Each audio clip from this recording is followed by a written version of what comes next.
Hi guys, and welcome back to my channel, The Journey to Justice. Please like, share if you like, and press that notification bell so you can be notified on these further updates. And we are still talking about Lori, Vallow, Daybell, Ryan, Dada, Cox.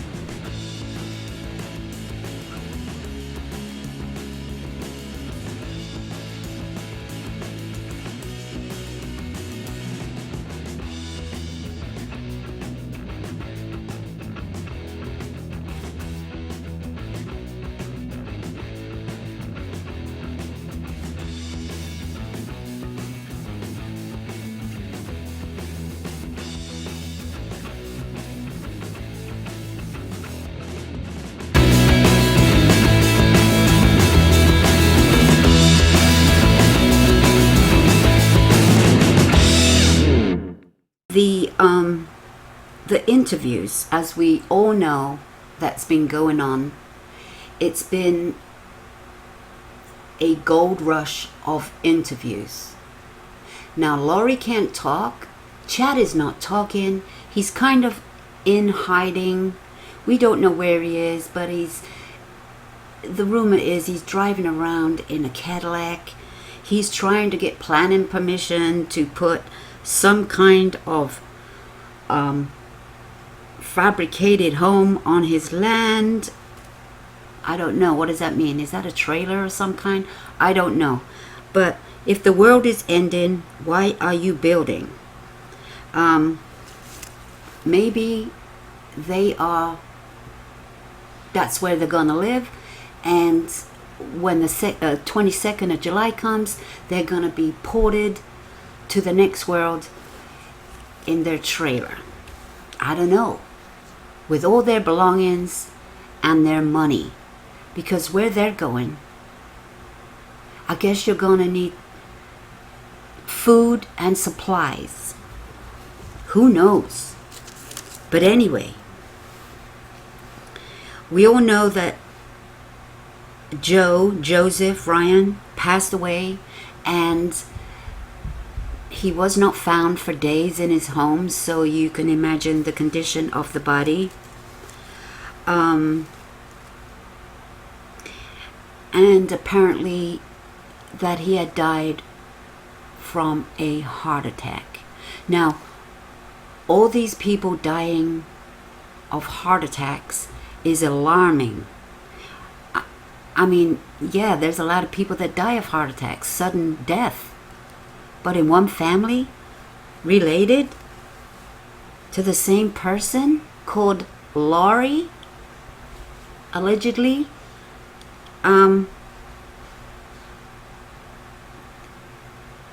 But Lori, as we know, has a track record, and the track record is money and insurance. Now we all know Barry Cox, her father, was, of course, he's a Mormon.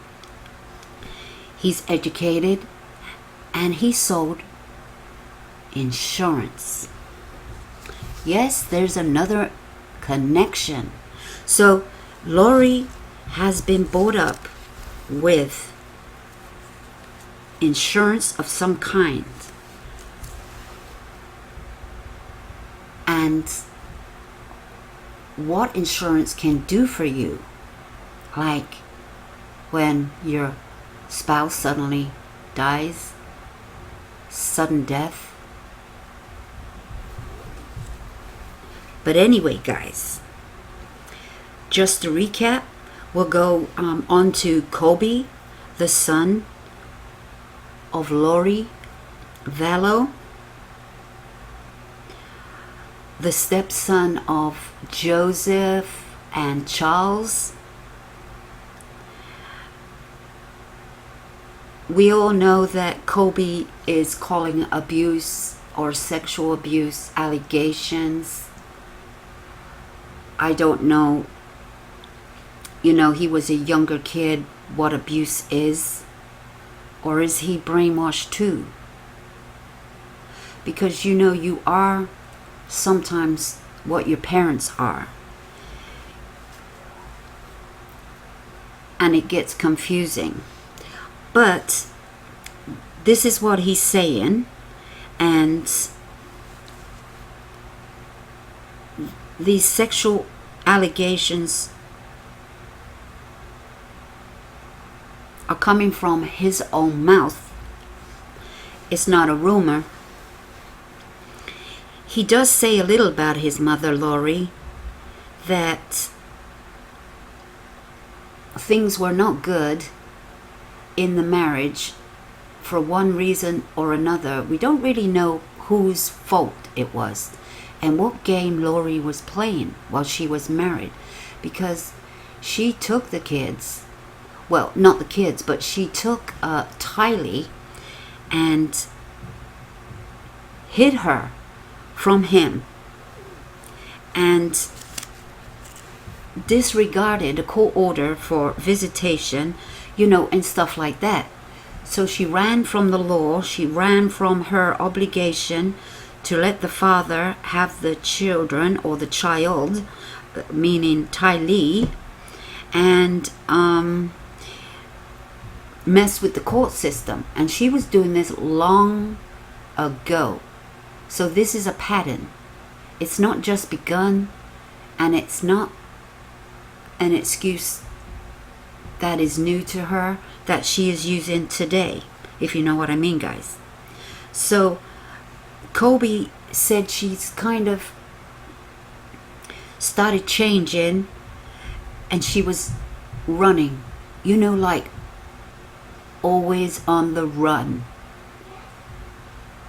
She's going to get ready to make her next move. She's moving a lot. They never really had anywhere, they weren't settled. She would just take off. So this is a pattern, and it will be easily proven that this is a pattern, and she does it for revenge, to make things hard, to make things difficult, for whatever purpose, to get back at somebody, for revenge. And this is revenge. Now, we know that it's easy to make up allegations. And when you make these allegations, can be seriously damaging to the other person and the children involved. Now, you have to prove yourself and go through all these steps to prove yourself. Now, children can be very difficult, especially in other marriages. You have one parent telling you this, another parent telling you that. Clash big time. And of course, Summer and her mother Janice are saying she's a fantastic mother, and she has invested. I don't like that word, invested. It sounds like an investment. It's money. You can use them as you want for money. An investment for further things, whatever that might be. An investment, your children aren't an investment unless you label them a money pit. Like, yeah, I can get money for them later. Just wait till they get a little bit older. I can use money for them, get child support. Things like that. It just comes to mind because people do this. And when you call abuse can be, it can't be just a slap and a telling off or something like that, discipline. Abuse is serious allegations these days and should not be taken lightly, of course. But when you're doing it for revenge,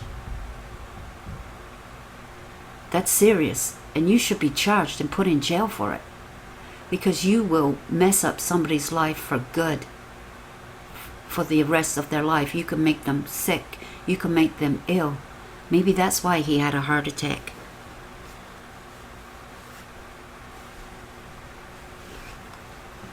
And turning your kids against another parent is not the right thing to do neither, because it will bite you in the ass later on.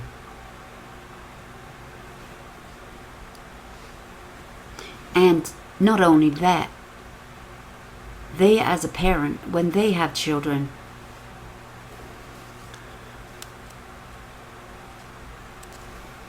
and mess up relationships because they feel that maybe all men are like that, because they're being labeled in such an abnormal way. Even if you don't get on with your spouse and you're, you just don't get on, you're not compatible anymore, get a divorce, let the children have their relationship, keep your relationship out of it, and try to work together as much as you can. And if you have to, take parenting classes. If you have to, don't be alone with your children. Always have somebody with you for a witness. Sometimes you have to take these measures to safeguard yourself and your child, because kids can be easily led.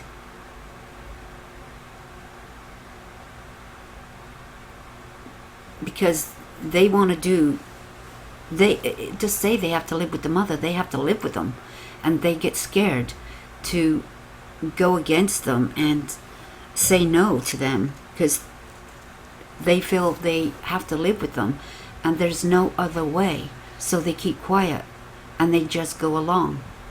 And this is where they get brainwashed,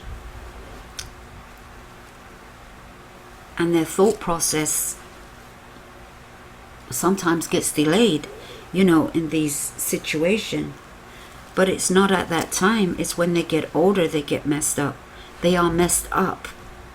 And it's true, it's a fact. So anybody listening, please don't do that. I mean, if you have to keep your children away from somebody, if they're really, really abusive to you, violently,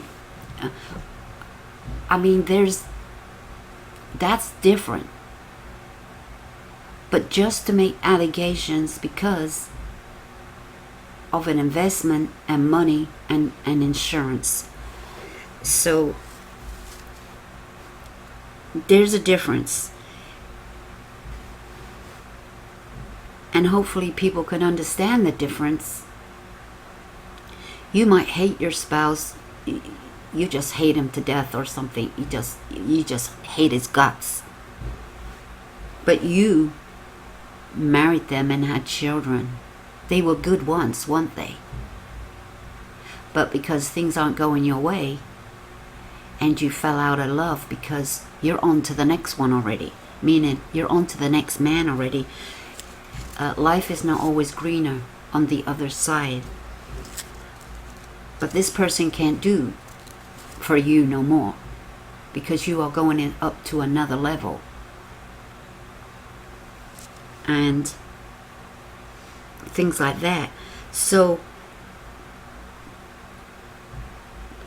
Kobe says Charles came into his life, and this was the first normal life, and things were good, things were happy, and things were normal. For the first time in his life, I guess, he has had relief from stress, a bad marriage, because of his mother, and all was good for a long time. And he loved Charles like a father. For the first time, I guess, he felt like he had a real father in his life that can teach him, talk to him, be his friend, his confidant, somebody to rely on.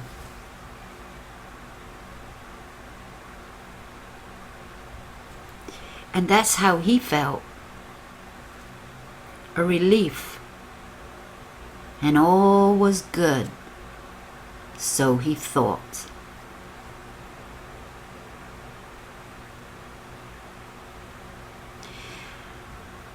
But then, allegations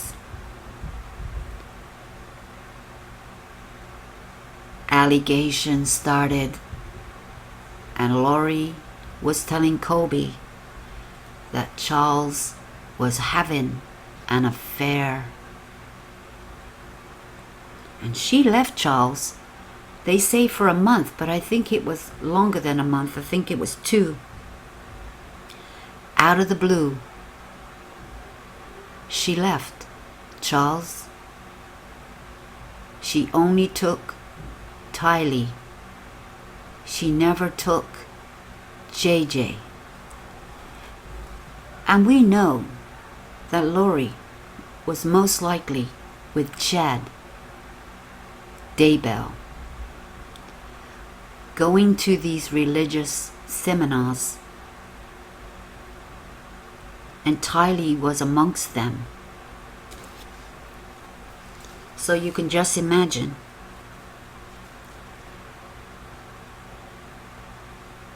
She got Tylee mixed up with this.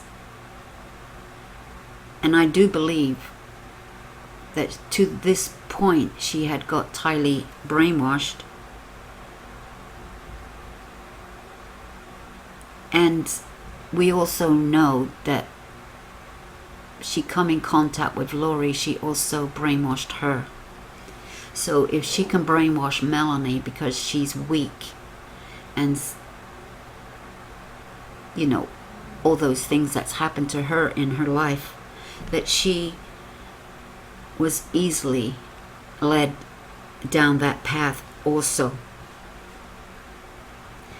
But Kobe says something weird that you wouldn't think that he might say or think, but it really must have got him thinking and said, wow, this is strange, because he used to say that he had conversations with his mother, texting, you know, like every day, like, how are you doing today, have a good day, stuff like that. And then they got less and less and less. And Kobe got married. Kobe got married. And he says, I don't think his mother liked that. You know, he was getting on with his life. And he has met a nice woman. He's happy. And they soon get pregnant and have a baby. But he says, after he got married, this is when Lori started acting weird. Like treating him like a boyfriend. That's how he felt. Now, what kind of things was she saying to him? Because apparently he didn't see her too much. Now who's abusing who? See? When they said there was abuse in the family, there's still like abuse in the family. And Lori is the only one in the picture. The past husbands are no longer in the picture. And, well, Charles was at the time, but we're talking about, you know, the last 2 marriages that Lori had blamed and accused of all these allegations. Now, who's being abused? Now, that is crazy to think that she's treating me like a boyfriend. You know, at this point, Kobe is no longer her son. And this is where I guess she's brainwashed and is thinking in a different way, because she has gone beyond the point of no return. This is where she has already been reading Chad's books. She's finding a spiritual leader. Yeah, a prophet.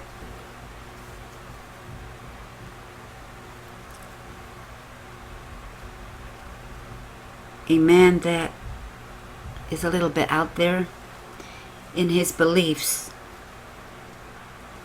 And this is the beginning of the cult-like behaviors.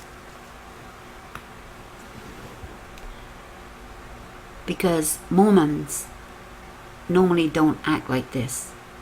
They have their ways and they have their religion. But they do not keep going from one marriage to the other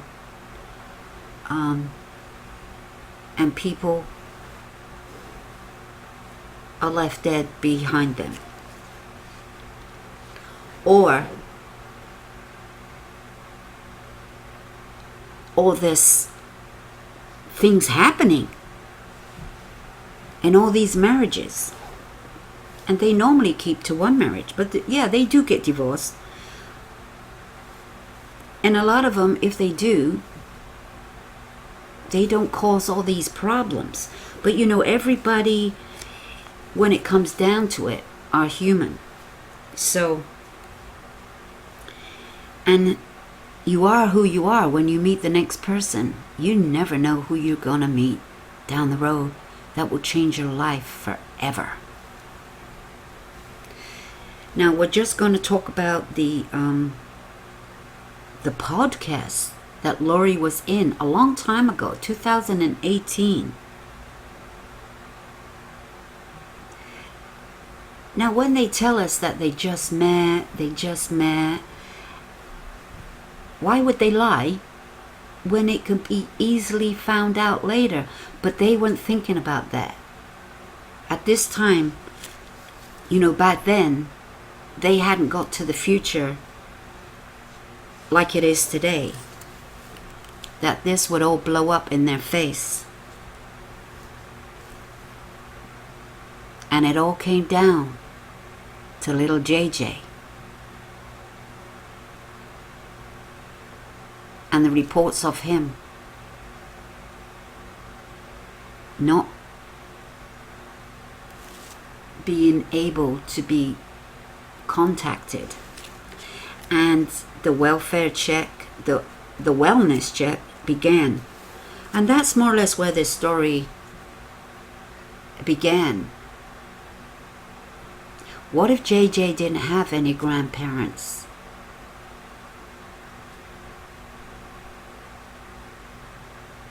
What if Ty Lee didn't have a brother? Because we know that none of Lori's family would report her. So what ifs? Think about it. Now there's many people out there like that. You better believe it. Now Lori does a very first podcast, The Warriors, which is Chad is involved with that too. But they were on the very first one when it first started. Lori is there, but she doesn't say too much. She's not saying too much. That guy is doing all the talking. I think his name's Jason. And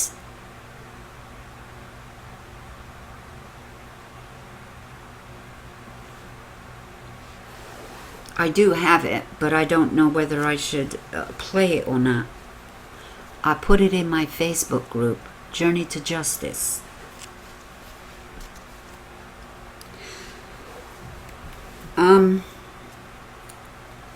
So she's doing the podcast a long time ago, and of course there's Chad, and there's Julie, you know, whatever her name is, Gibbs, and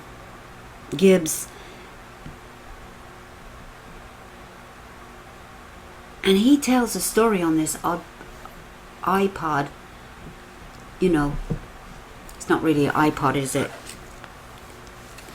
It's a podcast. Let's get that right. And you know, he talks about he is a military man, a policeman. He's been in the force, and he has this terrible accident, and he is paralyzed, could not walk, and laid in that bed for 3 years. And he thought he would never, ever be able to do anything but lay in that bed. He got down and depressed. He lost everything, every penny to his name, his job, his life, I guess his wife and kids. You know, they all abandoned him. And he was in this home, and he had no money, no food.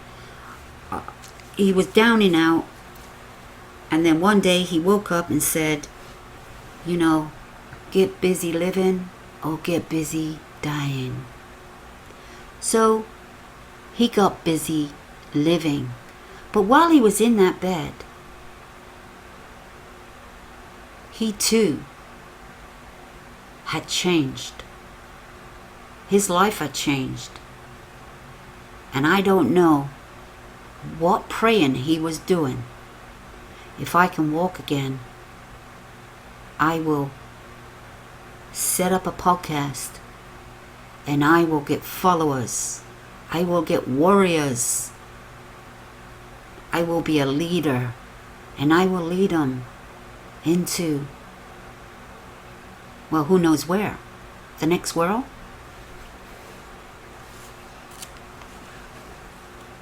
Is this cult-like? Just asking. It's my opinion. Is this cult-like? Brainwashing?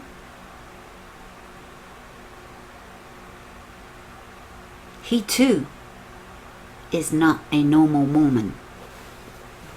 Now, he was very much let down. What did he deserve to be treated that way? To be left alone and abandoned?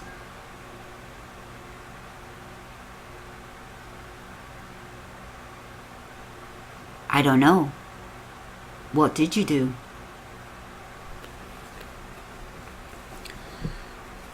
He lived with his mother, and his mother was sick.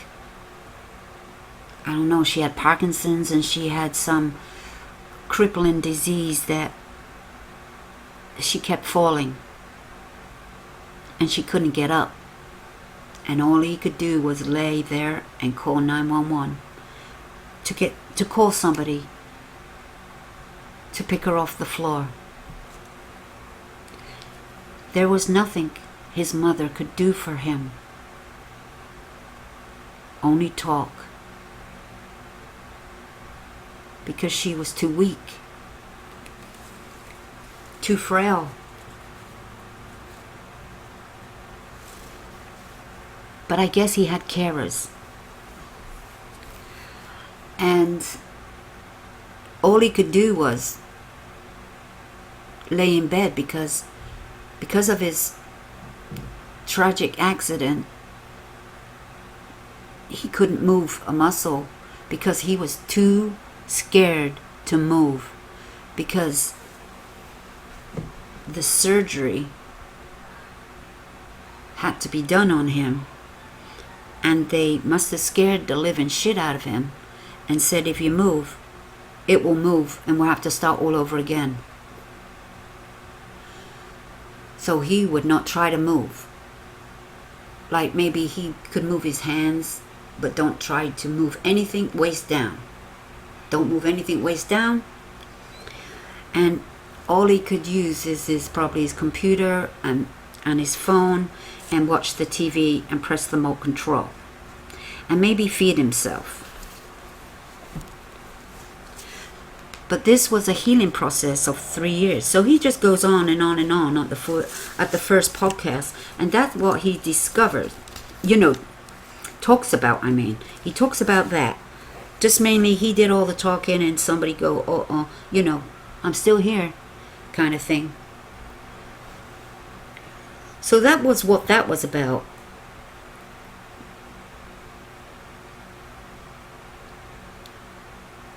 Lori suddenly moves on, and Charles is getting worried. He's getting real worried. He's emailing people, he's talking to people, and he wants a divorce. He files for a divorce. But Lori must have talked him out of it. Maybe he gave her a second chance. But in the meanwhile, Kobe is very upset at Charles because of what his mother said. That he was having an affair and all the other things that Lori had told him. But it wasn't him having an affair, was it? It was Lori.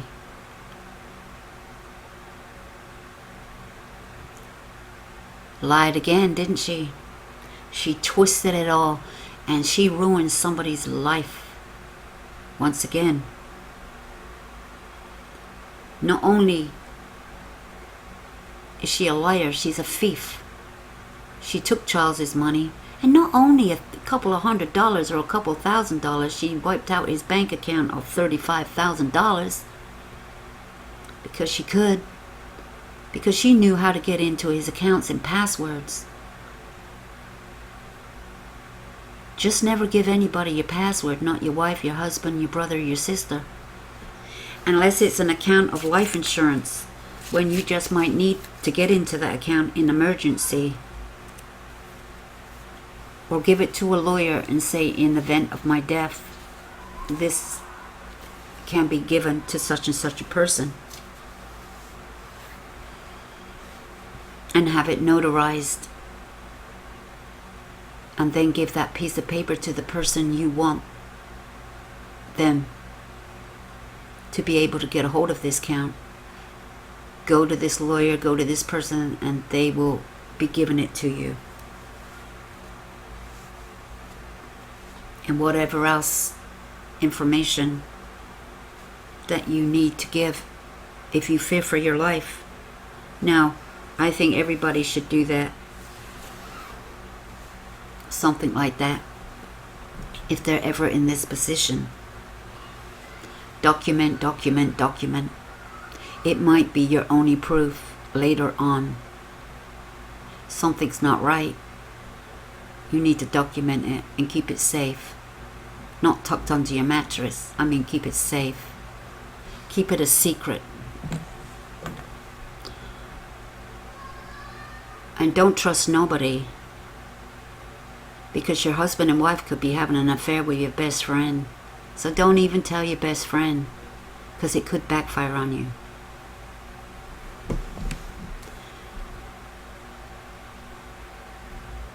I know it's like, not all best friends are like that. But you don't know anybody. Best friends have killed their best friends and backstabbed them. And you thought they were your friend for 20 years. So that's all I'm saying. You trust them, but not trust them with your life. In certain things, because men and women do have an affairs, and you would never know. They have affairs for years. And you're blind.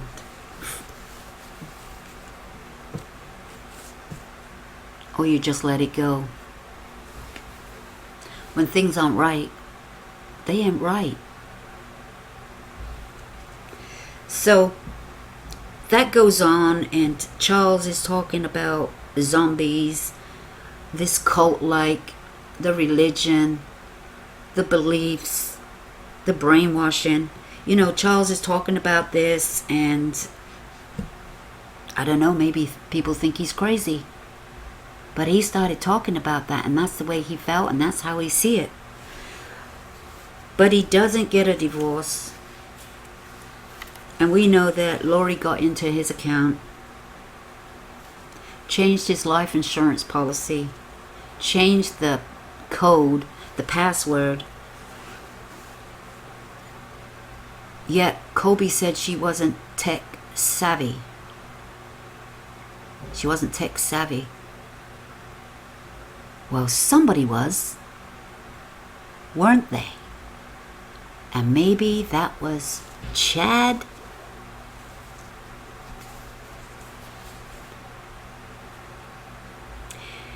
And so that goes on.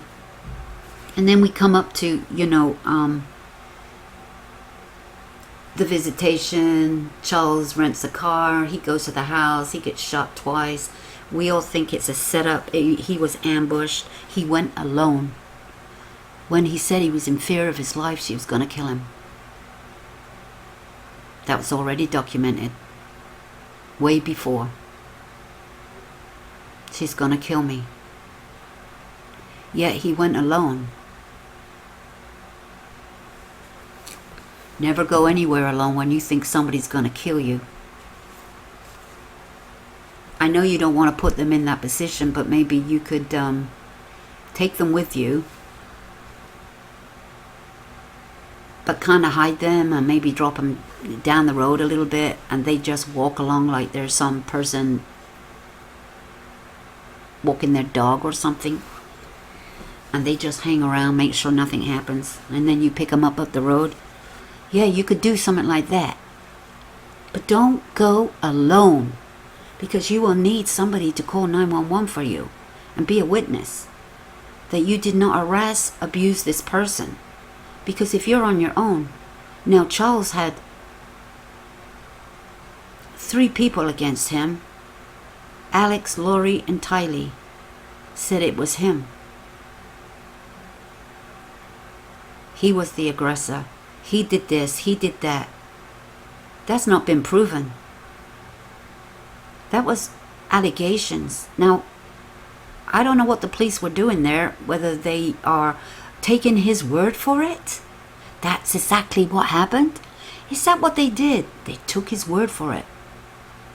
Because Lori said, and Tylee said.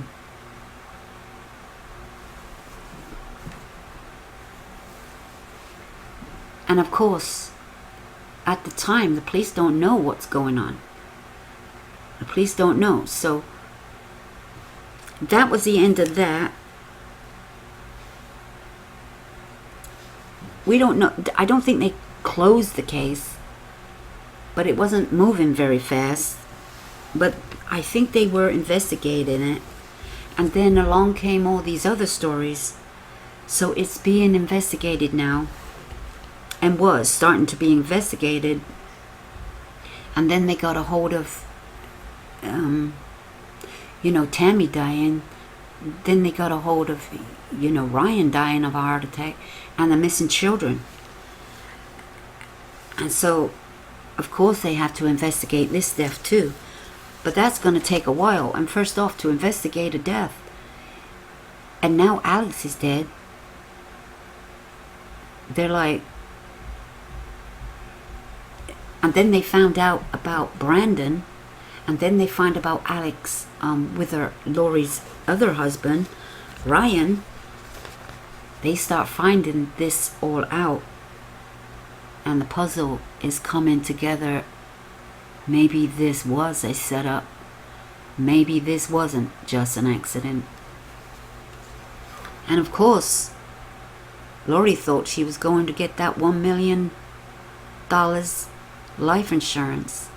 Because they had changed the password or the code, and thought Charles wouldn't be able to get back into it. There's no way Charles can get back into it. We fixed that.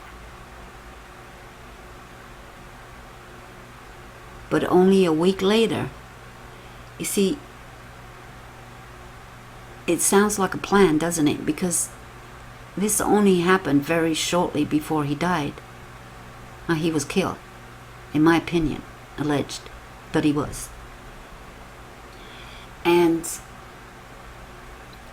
they thought there's no way he's going to, in a week, he's going to look at his account. How often did he look into that account? How often did he, go in there and check it? You see, Lori was keeping close tabs on Charles. She probably got into his email. She probably got into everything. And she wasn't tech savvy? Yeah. That's what she says.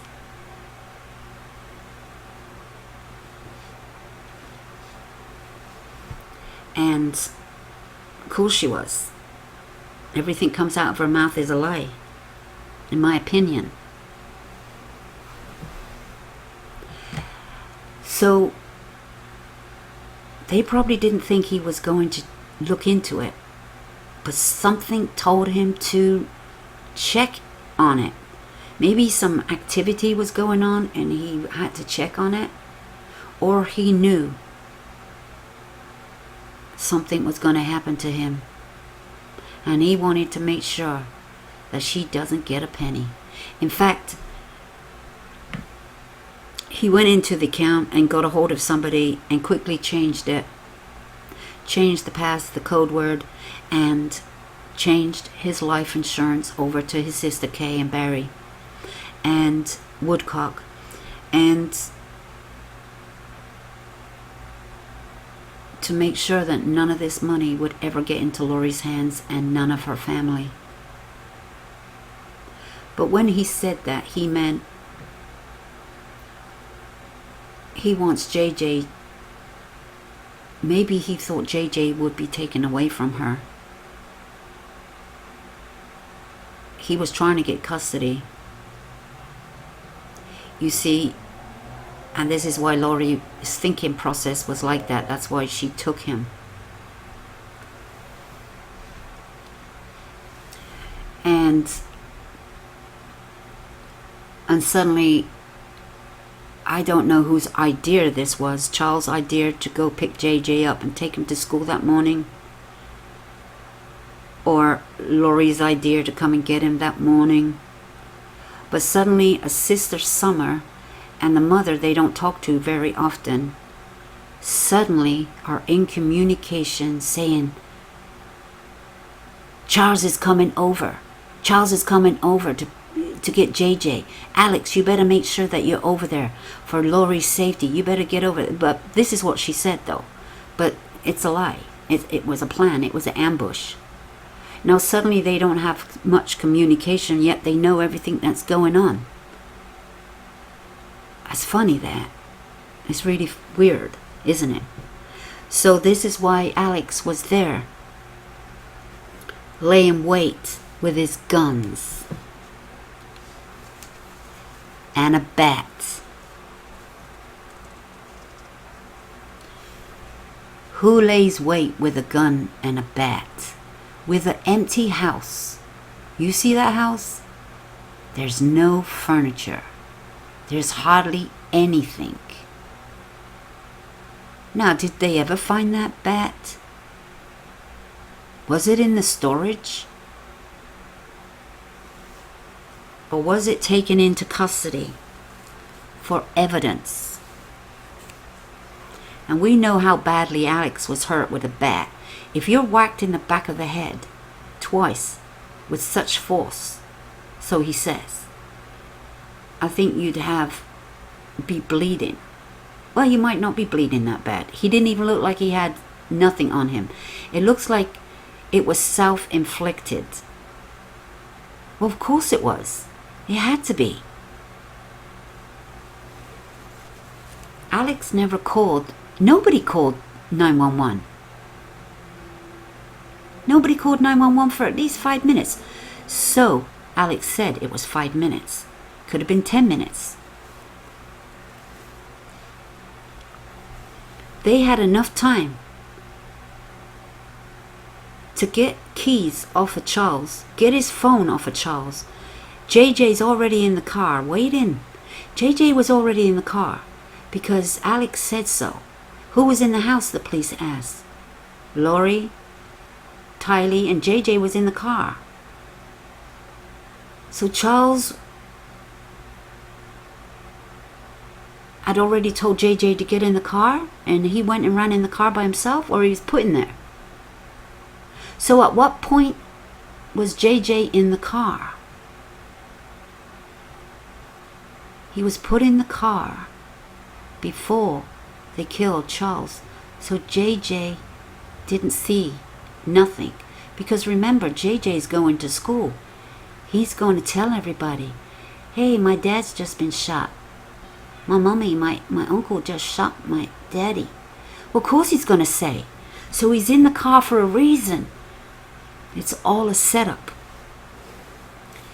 Now, for somebody being hit over the head with a bat, and not only that, while he was on the 911, he was instructed to do CPR. Oh, I don't know if I can do that, you know, I've never done that before. And he's not like bothered. Where is he? Oh, he's on the floor. Well, is he dead? I don't know. Not a care in the goddamn world. Not a care. No panic. No shaking in his voice. He's like he's used to this kind of thing. He's used to it. Nerves of steel. Yeah, he did. He had nerves of steel. His voice wasn't even broken, shaken, scared. He's done this before. Oh yeah. He's done this before. So, yeah, do CPR. Get down, they tell him what to do compressions. And you can tell that he ain't doing much of nothing because they said keep doing it. The ambulance is on his way. Keep doing it. Well, he knew that Charles was dead. So what's he bother gonna do it for if he's dead? Because he had already put 2 bullets in the heart. He's definitely dead. Well, while he does this, and then the ambulance come and the police come, he has no blood on his hands. Did he have blood on his pants? Did he have, from kneeling down, did he have blood on his shoes? He didn't have no blood on his face. When did he wash his hands? Did the police check for blood? Did the police check his shoes? You know, all those kind of things. There was nothing on him because he hadn't done it. He hadn't knelt down. Because you know there'd be blood everywhere. 2 bullets to the heart. You know, you're bleeding somewhere.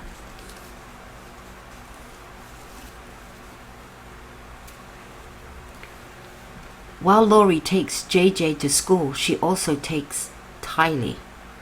And then comes back and the police there, and she gets out of the car and she just walks over, and she was going to walk in the house like nothing had happened. Like la-di-da-di-da. Oh, what's going on, officer? What's going on? Like she didn't know what was going on because she was at the school dropping JJ off. Like, probably that's going to be her story. And all she was worried about was her neighbors. Sorry, neighbors. I've only been here 3 weeks. Sorry, neighbors. She didn't act like somebody had just been shot. So look at her. She's another one. She's done it before. She got nerves of steel. She wasn't even shaking. She thought she was laughing. Tylee started saying a couple of things, but she's a minor, so I think quickly reminded the police of that. And they must have got statements at some point other than, you know, outside at the time. Later on, as we know, Colby in his interview said he was told that day that Charles had died of a heart attack. Here comes the heart attack again. His heart just stopped. Yeah, it did. But did you tell him that your uncle just shot him twice in the chest in cold blood? No, she didn't. He finally comes over to the house and he says Alex is sitting there on the couch. Well, at this time, Kobe doesn't know that Alex has just shot him twice. And what was Alex doing? He's just sitting on the couch and he kind of had something wrapped around his head. Was there any blood? No. So he don't know what he was doing with something wrapped his head. He probably wasn't taking much notice. Well, what did he say? Hi, how you doing? Whatever. You know, something like that, but not much. He goes into the garden, you know, the backyard. And he wants to talk to Tylee. And he's concerned, which he thought that would be a heartache. They'd be in, in shock. They'd be upset. They'd be crying. They'd be, I can't believe this. No, there wasn't none of that. It was like a party. Kind of laughing, enjoying themselves. And then he finds out that Charles has been shot by his uncle twice in the chest and is dead. Not of a heart attack. He just walked into that house. Mind you, he has just walked through the living room where Charles was laying, dead. And nobody said nothing. Was this not a crime scene? People were invited over to the house and walked all around that house, and it wasn't a crime scene. Now, who made the boo-boo there? They just took their word? They contaminated that place and moved evidence to the... Yep. That's a shame, isn't it? So they're having this big party, and he finds out, and he is mortified. He cannot believe it. And his uncle never said a word. And then things changed. He was sick, disgusted, disappointed, and couldn't believe his ears. And he left. He was there about an hour, I guess, by the time he got in and walked around and talked to this and talked to that and found out the information. By the time he left, he was sick as a dog. You know, he just couldn't believe what the hell he just heard.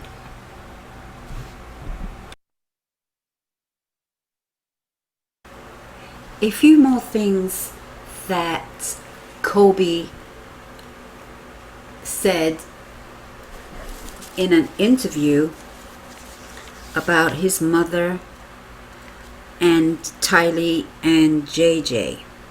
I know this is a long video, but I'm putting everything in there so it's just in one video. And you can always stop it and listen to it later. But as I said earlier, after Charles was shot and he left, you know, the gathering, more like a party, like a pool party, and he was disgusted.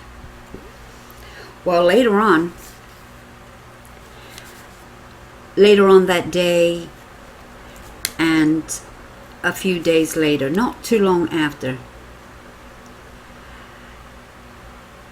he says that suddenly his mother came over and she told him, "We are moving." And at first he thought, well, that's a good idea, because who wants to be in the house when something like that has just happened? You know, I wouldn't. I'd want to move too. So he thought nothing of it. And he also said, when he said she was moving, he didn't know that she was going to be moving out of state. He thought, you know, she was getting another place not too far away. And suddenly they came to my home. And my mother said that to me. Tylee didn't want to move. And she was very upset. Her friends are here. And her family are here. But I think Tylee went because of JJ. You see, it seems like Tylee was the mother of JJ, the guardian, the protector. We don't know what was going on in that house, but we do know that Lori said that she'd give him extra medication to make him sleep so she could have me time. So he left it at that, and I guess he was having a hard time getting hold of anybody until one day the police came a-knocking at his door. And then I called my mother and asked what's going on.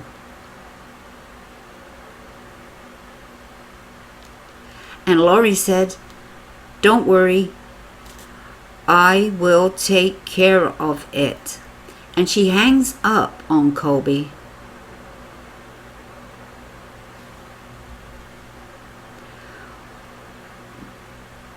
Where are the children?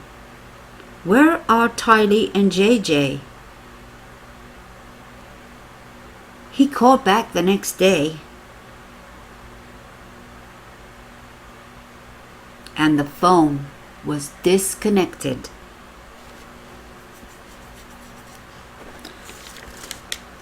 I'm not sure what phone he called. Maybe it was a house phone. But he said disconnected the next day. I text Tylee. And become distant. And he was wondering, was this really Tylee texting him? Because he knows her style. He's very close to Tylee, or was, or thought.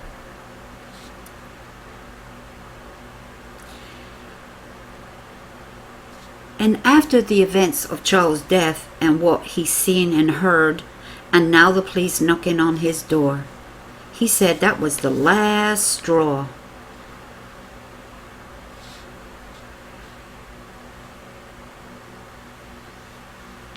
He hasn't spoke to Tylee, and she was last seen,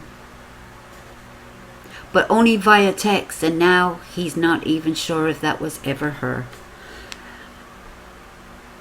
September the 8th,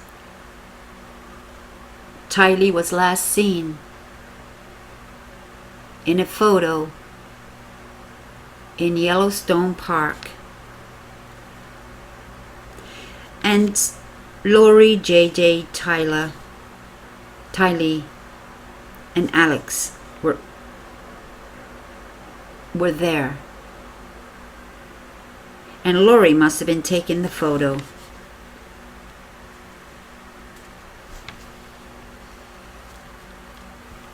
But when the police came knocking on the door and asking them where JJ and Tylee was, because the welfare check was for JJ.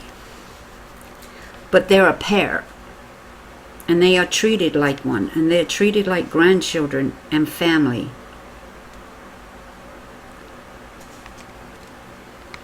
Colby didn't even know where his mother was. He never even asked. But he just assumed she was around.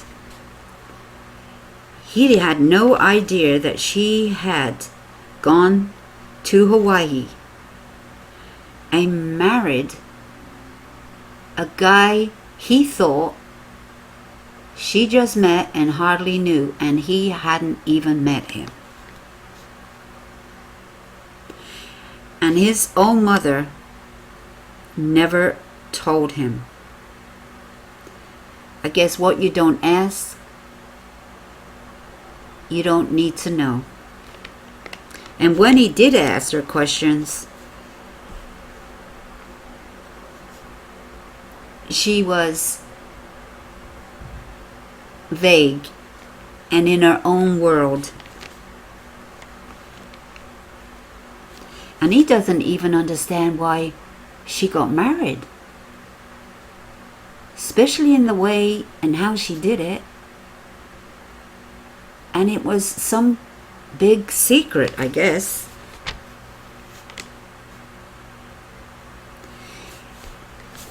In this time,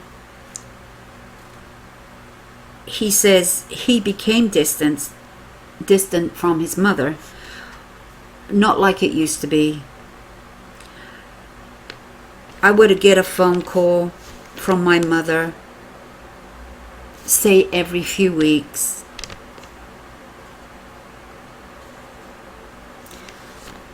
But I didn't even know where she was living. So, you know, in this time, his mother never said where she was living, where she's gone, what she's doing, what's the plans, how you doing.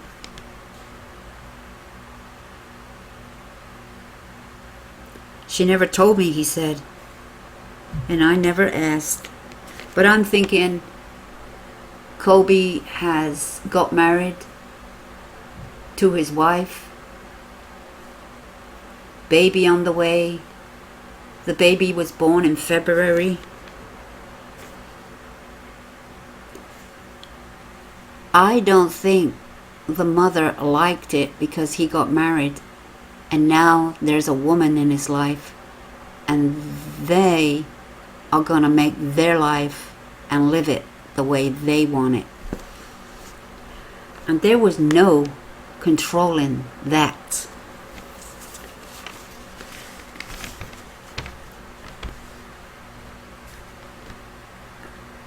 Colby wasn't as weak as that with this nonsense. But he loves his mother and wants to believe her too. But now all this is gone on, he just don't know what to think anymore. And all he's worried about is bring JJ and Tylee home. That's my brother and sister. And I want to hug them again. Because that's their family. You know, that's his family. Nobody can take that away. He says, in October, I was texting Tylee, but the text was short and odd. The last time I FaceTimed Tylee was sometime in August. That was the last time he FaceTimed his sister, that he see her in real life. When the texts came, they didn't sound like her way of texting. He also says he don't know what kind of car his mother was driving, because when they came to the house, Tylee had her Jeep. She had her Jeep. He goes on to say, my mother was not answering my questions.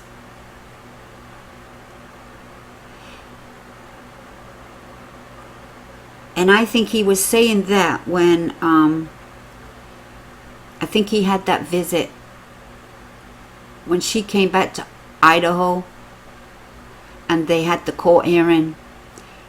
He got to go to talk to his mother. They let him talk to his mother. But she's not answering the questions. You know, like, just tell them, Mom. Tell them where the kids are. Just tell them. You know, like, what's the secret? You know, why are you doing this kind of thing? And God knows what else he was asking her. You know,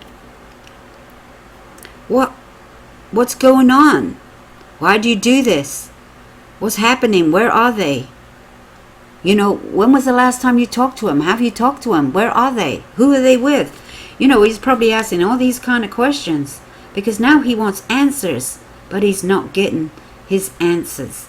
And he's also said, if Tylee and JJ are dead, it's gonna break me.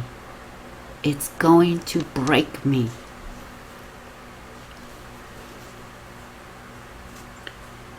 My mother used to love people.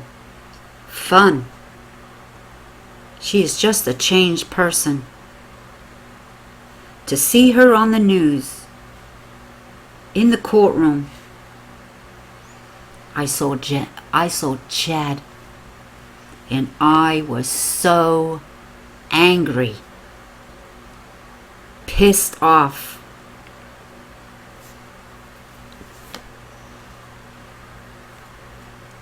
And another reason I was pissed and angry,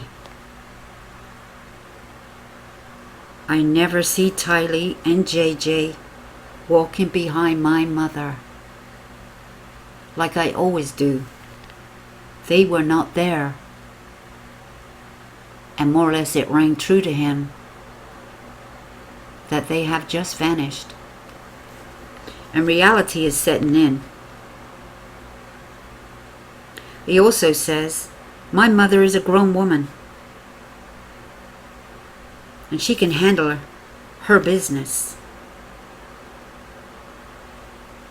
I have told my mother, face to face, how I feel. You got that right.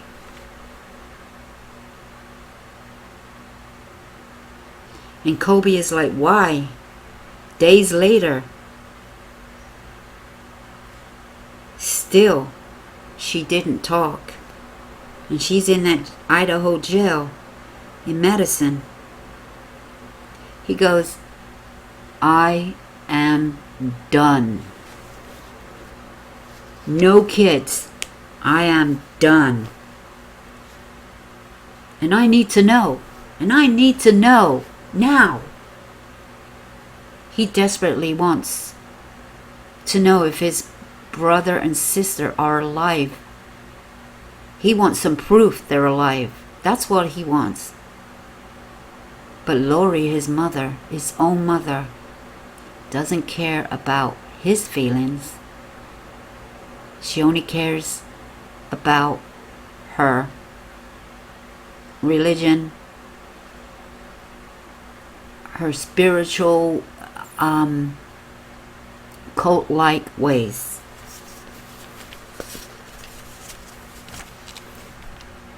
And the world is ending. Now, how long is it gonna take to break her? To break her in that jail? Well, she seems to be doing pretty good in that jail.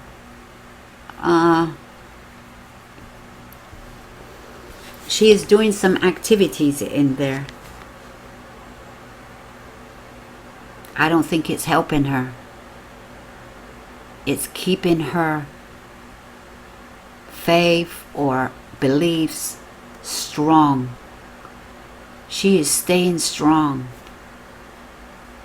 Now, I don't know how many calls she's getting from Chad. I know they're not going to be talking about much because, you know, it's recorded. But I think he probably still is calling her. to make sure she does not break.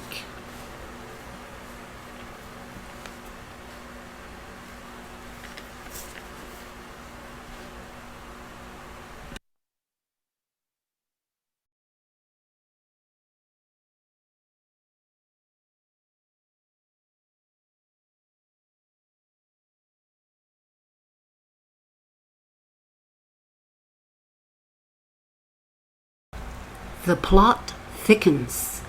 Now their head is zombie-like. They gotta hide.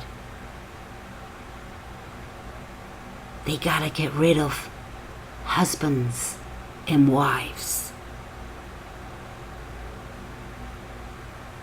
Now Tammy, we go on to Tammy, Chad's late wife, not ex, late wife. Well, she didn't die in that car crash that Chad said was gonna happen. No, she didn't die in that car crash. I wonder if there was ever a car crash of something like that. You know, like the brakes failed and she had a little accident, but it didn't kill her. I wonder if that ever happened and she just thought it was an accident. And I wonder if Chad told his wife, I see the future and you're gonna be dead and you're gonna die in a car crash. Yeah. Oh my, I better not drive no more. Yeah, Chad said,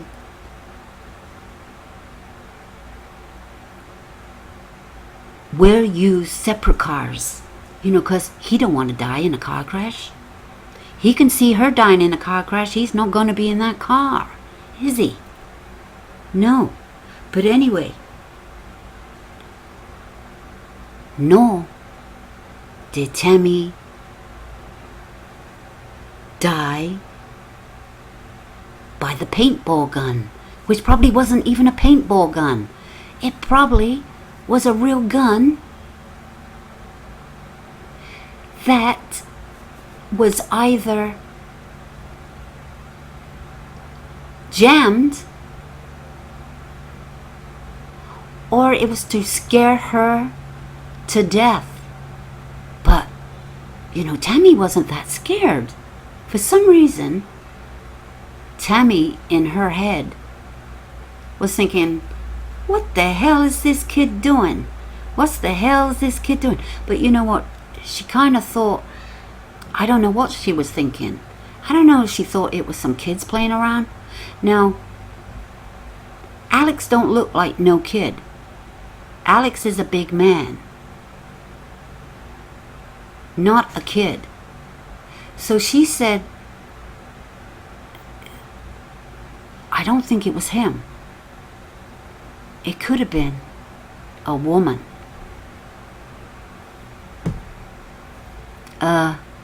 Lori hiding in his house, because that's the kind of thing she'd be doing. Hiding in the house. Yeah, I'm beginning to think. Does Lori know how to use a gun? No, I don't know. But she probably wanted to see Tammy's face, 'cause she'd be evil like that. But no, Tammy didn't die of that incident that happened in her driveway that day. But it was the beginning of the end. But she documents this on her Facebook page. And she called her husband for help. I don't know how long that took for him to get out the house.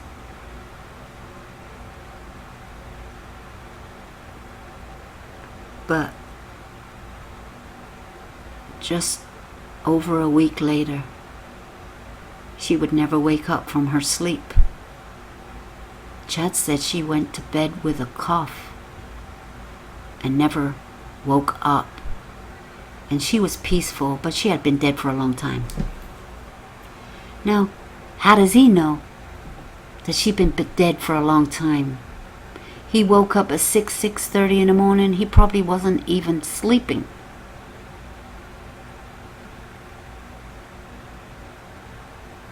I'd like to ask the person that got there that morning,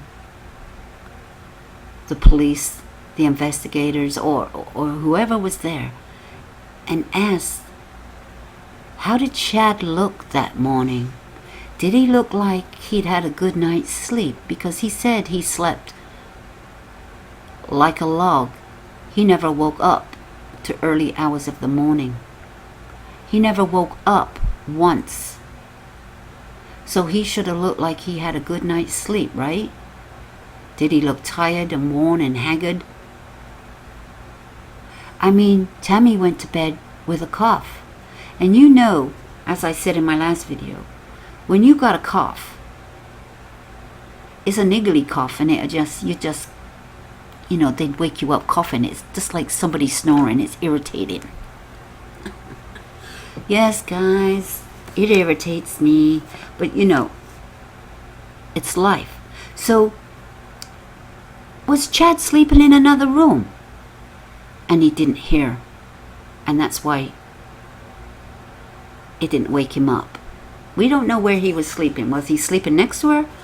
On the couch? Where was he? That's what I'd like to know. But she was buried so fast it made your head spin. Everything was arranged already. Everything was planned, and she was going to be shipped back home to the cemetery where he used to be a grave digger. Far, far away from him. Far, far away from his kids. As you know, they all moved to Idaho. And yeah, he sent her home to be near her family so he don't have to deal with her grave. Because a grieving husband, not so grieving, was he?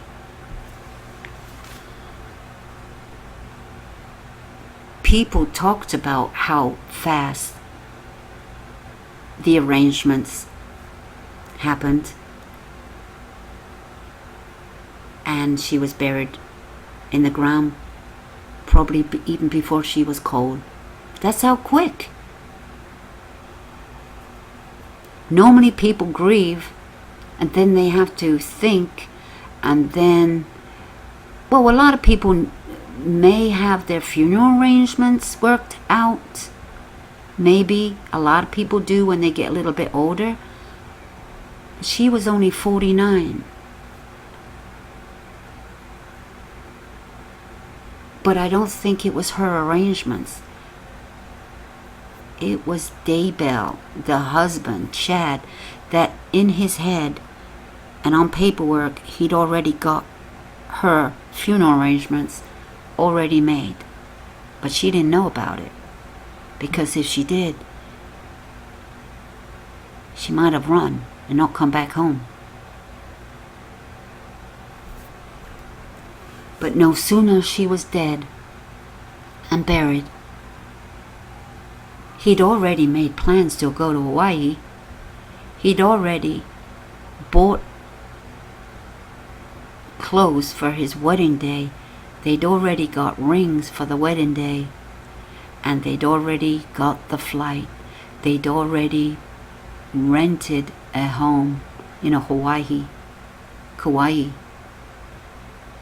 in a nice gated community. Nothing but the best. Nothing but the best for Lori. Living the life. And suddenly, he just met a woman who was widowed. And so was I, and we fell in love and got married. When did they arrange to get married? When did they hire their photographer? When did they hire the judge to wed them? When did that happen? I'd like to know. But we already know that weeks before Tammy died, the same rings, the same clothes that Lori bought was on them in their wedding pictures in Hawaii. If that isn't a coincidence, no, if that wasn't planned, I don't know what is. That's black and white to me, and black and white to a lot of us. How could that not be black and white? But proving it becomes a little harder, time consuming, as we know. Nobody knew, apparently, where Lori and Chad had just disappeared off the face of the earth, as Melanie said that she just disappeared. I didn't even have an address or a phone number for her, because apparently Kobe said and Melanie said that they had no phone number. As soon as the police had visited that Idaho home to do a welfare check on JJ, mostly JJ, it was for JJ, Lori lied, and even the man with her said he didn't know nothing. And this was Chad. He lied to the police also. And apparently I heard that they said that, somebody said they were married. But they found out they were married. But I don't think they found out they were married before they went to Hawaii. They were just making a statement later, I guess. But they said, oh, we found out that they were married.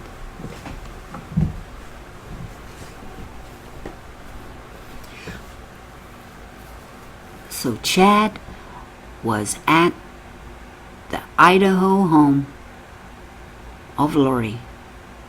So he knew Melanie, he knew Alex, and he knew Lori very well. And plus, not only that, they were seen at the storage unit at different times together on different days on surveillance camera that is inside and outside the storage company in Idaho. So we kind of move on from there. They lied to the police. They say they're with Kay, and they said they can't be with Kay because she's the one that called for a welfare check. Number one, red flag. Then they say, well, they're in Arizona and they're with such and such, and whatever else they say. So the police go away, and they get somebody to go over there to investigate, and these people don't want nothing to do with it, and they are not going to lie for Lori. Even Chad or Lori, I'm not sure who knows who. Chad or Lori try to convince them to lie for them. Why would you lie? Now, what excuse did they use for them to lie? You have to lie to the police because we're protecting the kids from the evil. We're protecting their kids from the family because they're evil people. What exactly did they tell them? The reason why we need you to lie to the police? Well, whatever they said, it was not good enough, and they were not going to be tangled up in this mess. They're not going to lie, and they are not going to be in trouble. So they told the truth and told them what Lori and Chad told them to do and asked them to do. But they said they don't know where the kids are. They definitely do not have the kids. Now, is that true? Or did they lie? Well, I'm just saying, did the police believe them? Well, obviously they checked the house inside out, I guess. Any sign of those kids being there? No. But you know, Lori and Chad had already called them up and said to lie for them. So did they have time to move the kids out, clear everything away? You just don't know what to believe these days, but I guess we have to believe what they said. If the police believed it, that's what happened. But it just makes you think, what the hell? They called somebody up they thought they could trust and would do anything for them. Some people would do a lot for somebody, but they have their limits. And you don't know what their limits are until they're asked to do it. So you don't know people's limits, how far they would go for a membership in a cult-like organization. There are people that have their limits, like their best friend in Hawaii. She had her limits, and when she was asked to join the 144,000 club, whatever it is, you cannot take your kids. What you gonna do with your kids? Hide them? Yes. And she had her limits and went hell to the no. See, she had her limits, but she was invested in this. She was invested in Charles and in their beliefs, in their Lori was a talker. Well, of course you are. You're a seller. You're selling something. And you believe your own story, so yes, they can tell. And she also talked and said how much Lori had changed and said, oh my goodness, there's something wrong with her. But thank God she had the strength and didn't get caught up in all this brainwashing, and she wasn't easily led down the garden path. But she believed in her, but she just couldn't believe what she was asking her to do. And she couldn't believe that Charles is an abuser in any shape or form or anything. She never believed that. She couldn't believe that. He's the nicest, kindest person. But we all know that people can be abusive and you don't know it, and they're fake.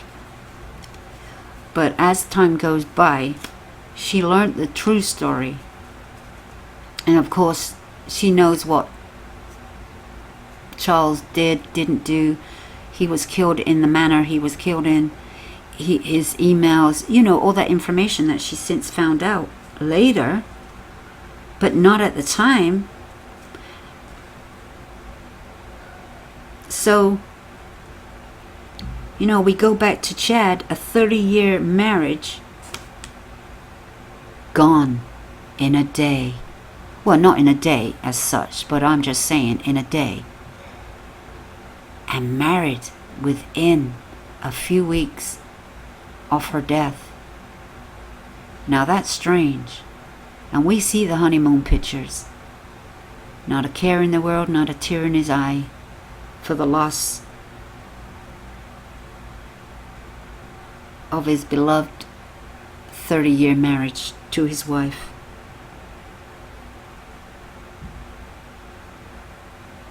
It's like Tammy didn't exist. You're not telling me that wasn't planned. Moving to Idaho all of a sudden. Tammy must have known her husband had changed. his beliefs were getting, weirder and weirder. But I don't know how much she was brainwashed or anything. Or maybe she was coming to her senses and she had to go. And then ching ching, life insurance was upped. Tammy must not have known about the life insurance because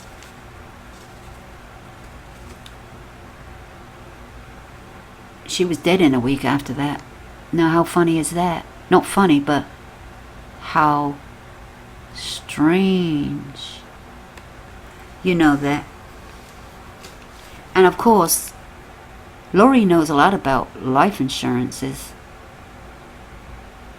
Brandon, Charles, her father, are all in the business. She grew up with it. She grew up with how to fraud, how to change things. Everything. She knew everything about life insurances.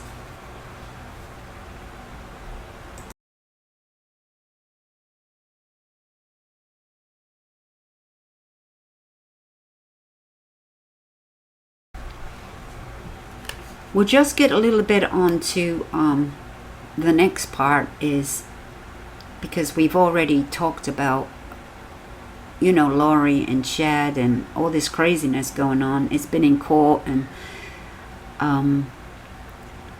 we'll just finish up with Lori and Chad in Hawaii at this moment, and nobody knows they are there. So they think. Things are about to change. On a spur of the moment, and take Ian's children with them on a road trip. Quite a long road trip. But they were heading to Las Vegas. Now, who do you want to take kids to Las Vegas with you if there isn't a purpose and a reason? There was a reason. Suddenly, Alex and his girlfriend, future wife to be, make a trip to Las Vegas the same weekend. What a coincidence. And wouldn't you know it, they just bumped into each other and said, "Wow, fancy meeting you here. I didn't know you were coming to Vegas." "Oh yeah. Well, me and my wife, me and my girlfriend are getting married."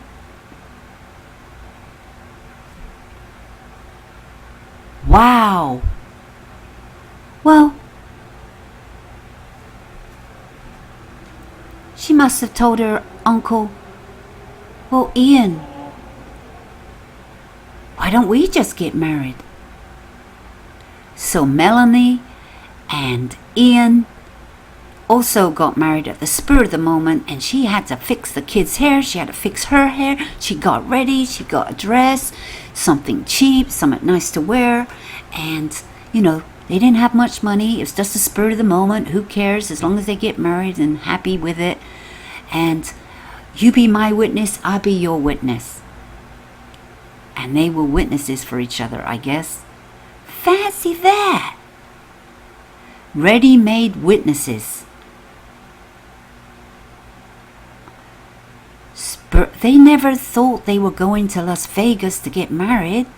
What were you going to Vegas for then? Las Vegas, in the Chapel of Love, or whatever it's called. Yeah.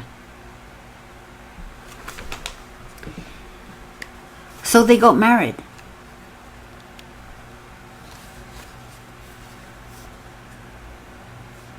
But how things are weird, because Ian has got freaked out with Melanie for the things that she told him only on the wedding night. Now, if you got your kids with you and it's your wedding night and she lays out this shit on the bed and she tells him what's really going on.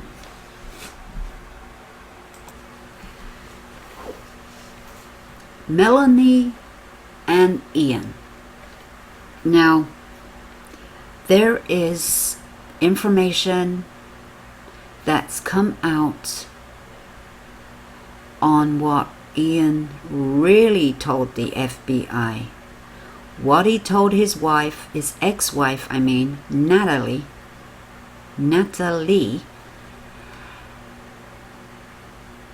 and what Melanie told him on the wedding night as they lay in bed, newly married, and she laid it all out for him. Yeah. Maybe you should have laid it out to him before you married him. And now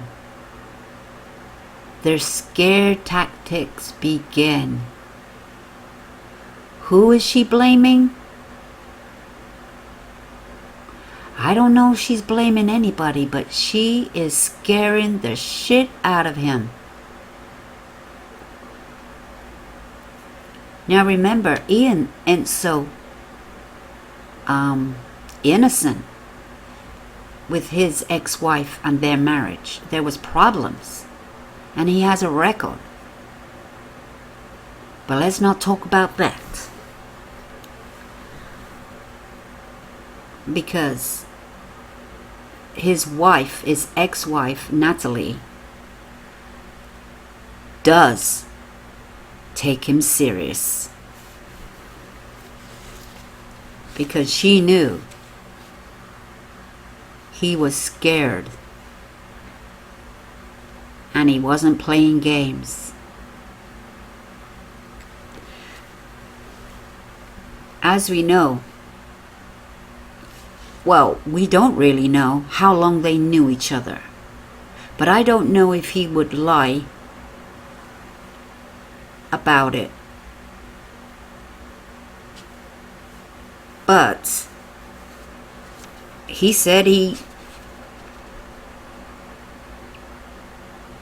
got on an app, the LDS, the website for dating, and he met Melanie. But he had been divorced about 5 months.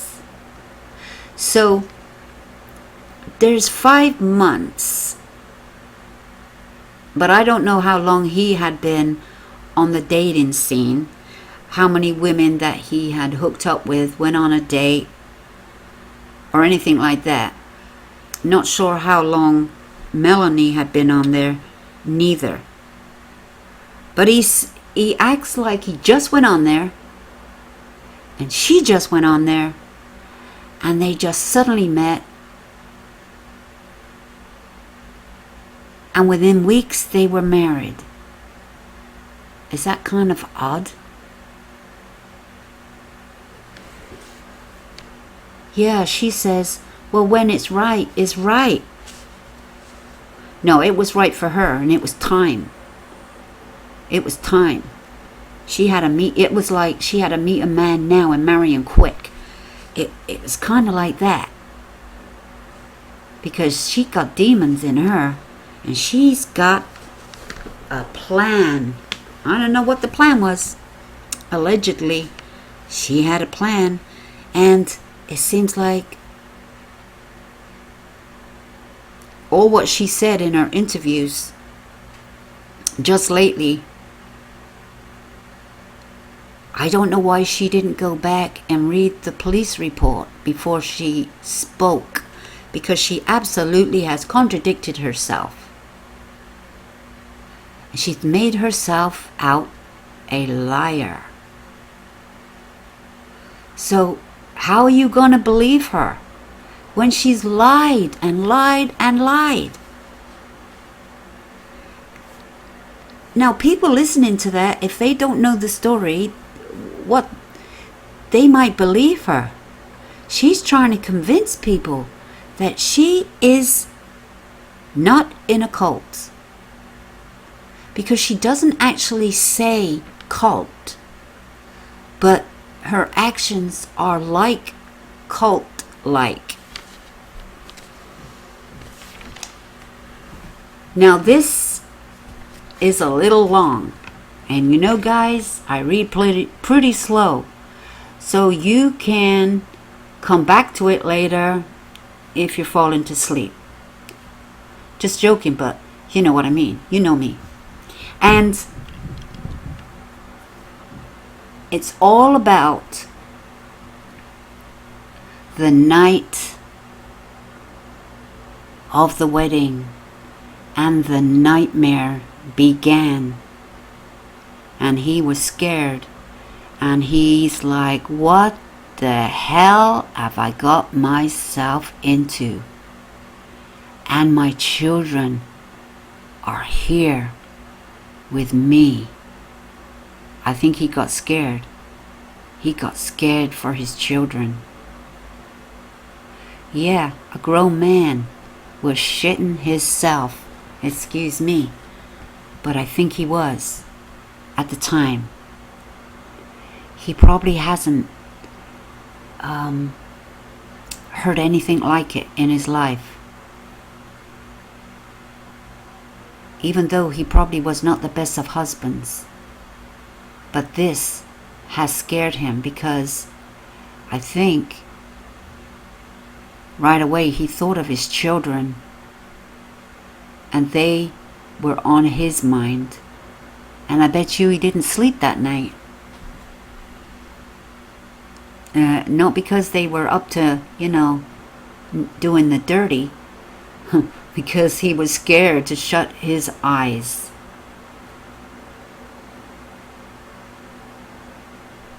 Here he goes on the night of the wedding. I'm in Las Vegas, and I just married, and I was on my honeymoon. And Melanie told me she has something to say, and she started laying it out like it was. She started telling him about this family she has, and all they believe in. And she starts to tell Ian. And it started getting me scared and worried. What the hell have I just married? What the hell have I got myself into? Yeah, well, I say, well, that's what you get for marrying a person you have no clues about. You don't even know this woman. Well, she don't know you, but you don't know if she don't know you. She may have stalked you out and thought you are the one. You are the chosen one, Ian. You were the chosen one.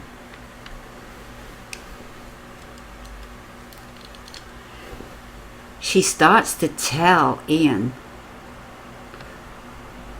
don't tell your ex-wife what my last name is, what my married name was.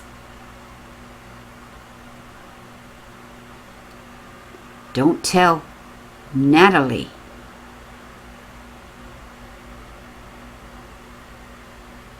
Because she might go and check me out.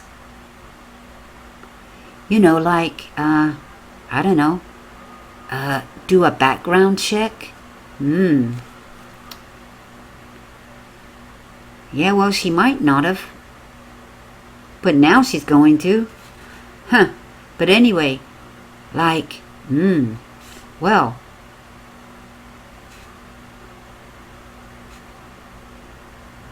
she must have thought she had to tell Ian all this information and get it off her chest, because she knew he was going to find out one way or the other. And now, on the wedding night, is the night to tell him all about her family and what she's been up to and what she's into and what has she done and what's happened to her ex-husband and her children. Yeah, well, I say, why didn't you tell Ian before you married him, so he could make his own mind up whether he wants to marry you or not? Oh no, she wasn't going to do that. She was going to tell him when she was already married. But he could have got the marriage annulled. I mean, it was their wedding night. He could have went right that morning, took his kids, and got his marriage annulled. Yeah, you know what I mean, guys? Like, start off a marriage with no secrets. I'm just going to tell you my whole life in one day, and you can make up your own mind if you want to marry me or not. You're going to take the good and the bad and the ugly. But she didn't give him that choice. She never gave him that choice. She gave him a false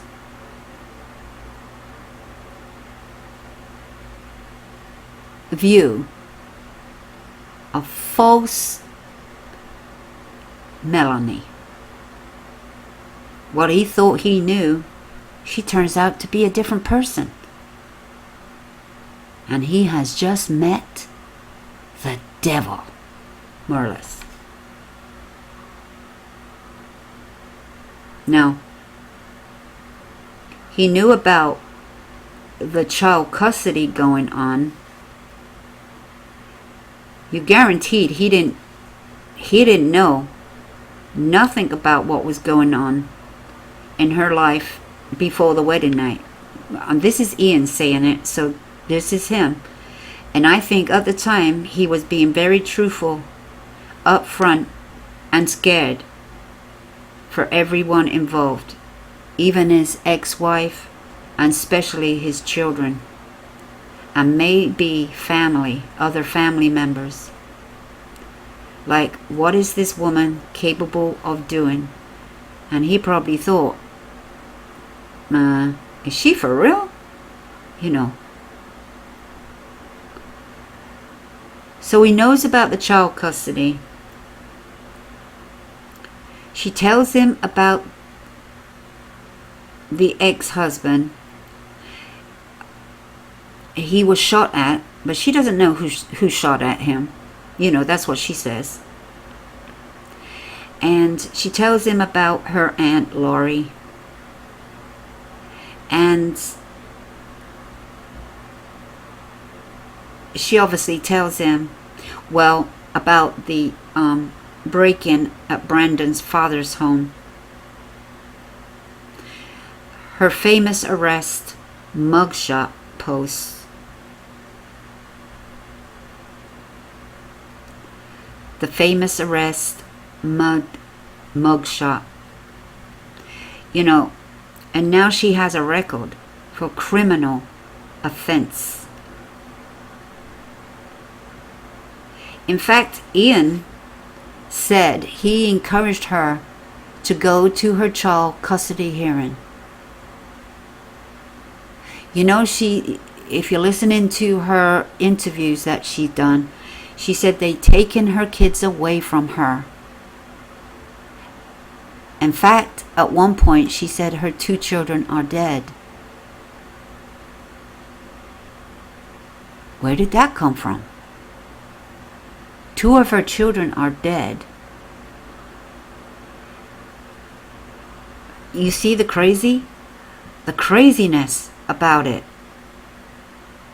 Anyway, her husband has taken her children and hid them, just like Lori. You know, whatever Lori's done in Alex and her father, they all take the kids and hide them. They hide them from what? Because they're being threatened for the safety of the children?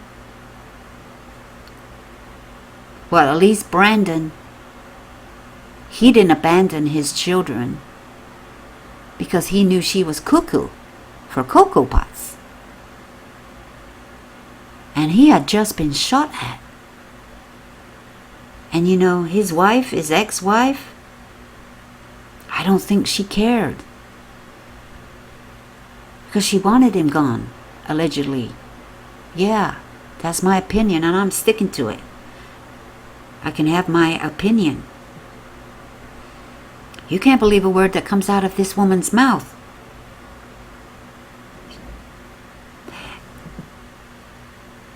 But he didn't get shot. And he was fast enough on his feet to think what the hell to do.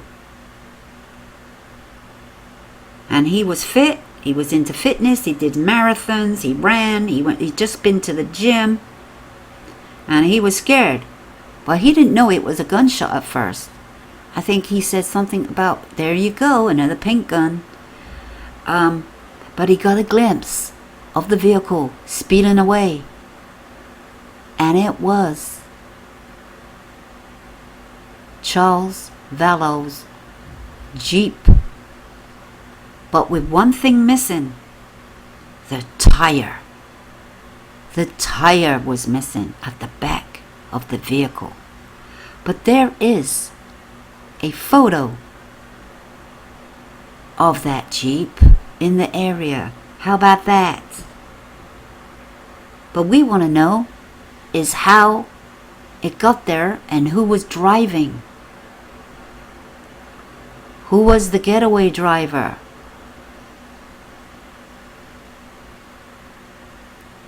Was it Melanie?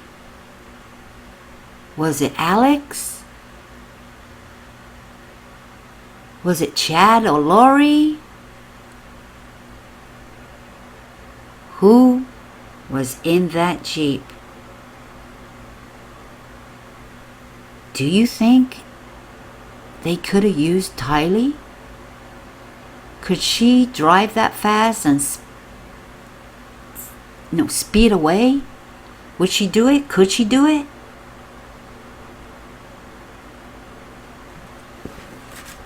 We don't know. Speculation. It's all speculation. We don't know the true facts because nobody's speaking and everybody's lying. And a lot of these lies have been proven to be so.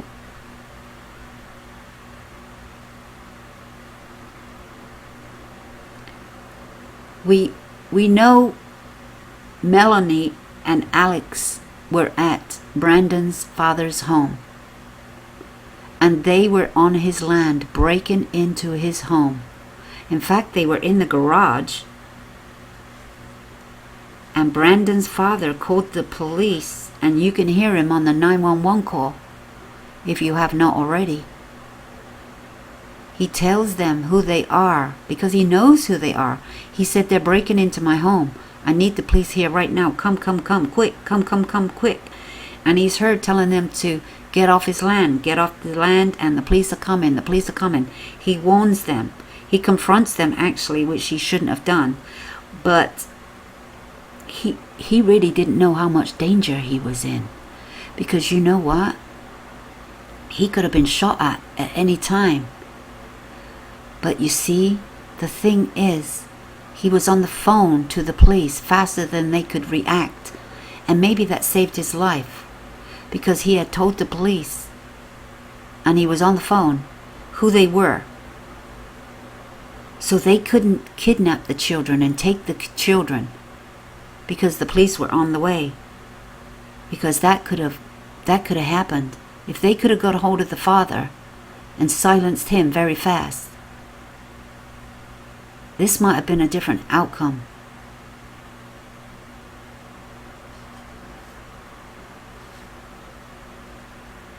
And thankfully, he acted fast and called the police, and he stayed on the phone with the police. And obviously the police came, and they were arrested and charged with a criminal offense for being on trespassing, and what else? And now they have a record. Why were they there? Well, they were there to take the children. And you know what? 4 precious little children. They might be missing today. I mean, literally missing, not in hiding in a safe space, because their life is in danger and people know where they are and know they're healthy and well. Not like JJ and Tylee missing. We don't know how they are, if they're alive or dead. They're missing and haven't been seen for 8 months at this time. Missing since September, Tylee has, and missing in October, JJ. And probably last seen on the 1st of October. And he hasn't been seen since, I doubt it, from the 1st of October. And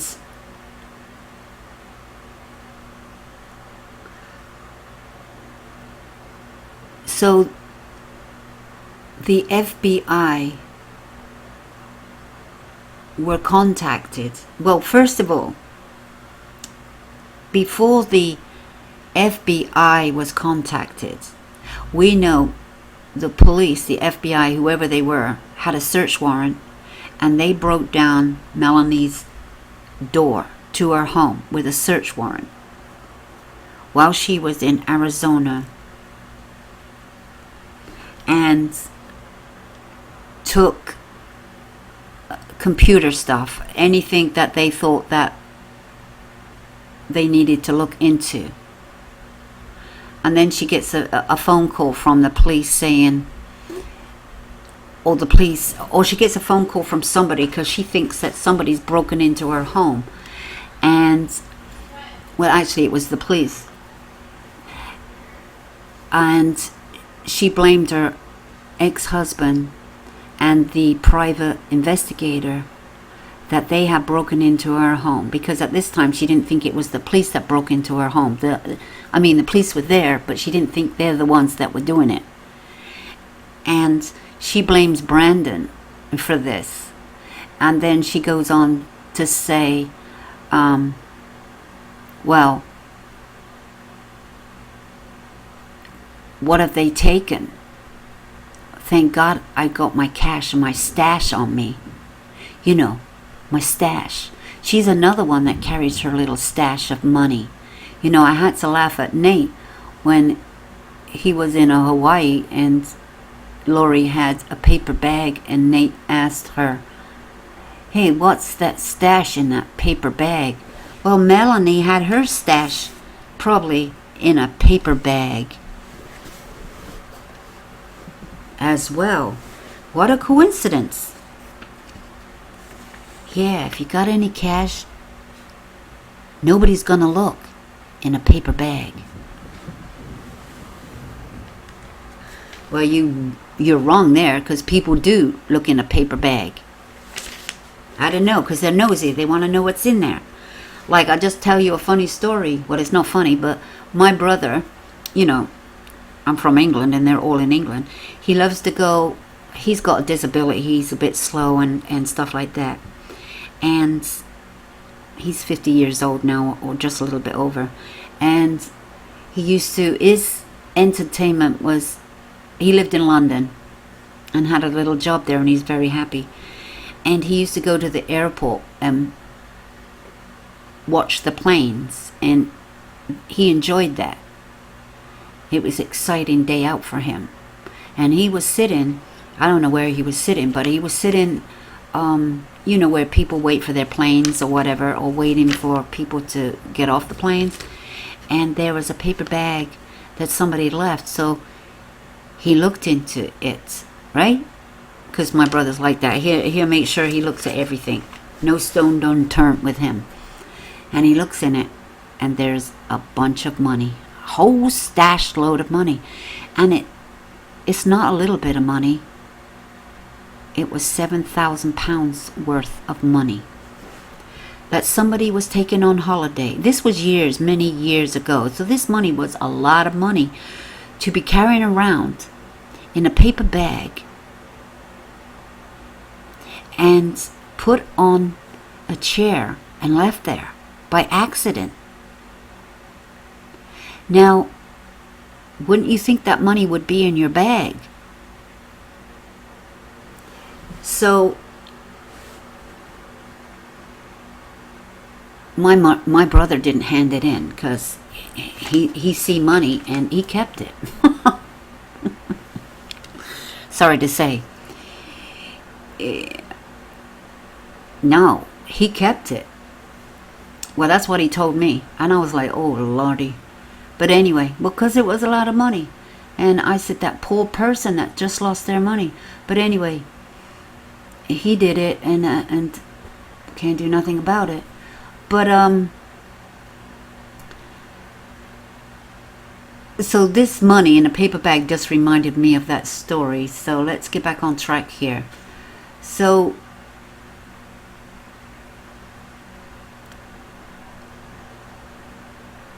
the arrest and everything like that. So it gears up after, you know, the break-in, and she finds out it's the police, and she comes back. And then, you know, this was before they were married and everything like that. So, you know, Melanie hasn't really told him the full story, and he's probably thinking, what the hell? What the hell? Why is the police breaking into your home? Why did they take your computers? You know, why?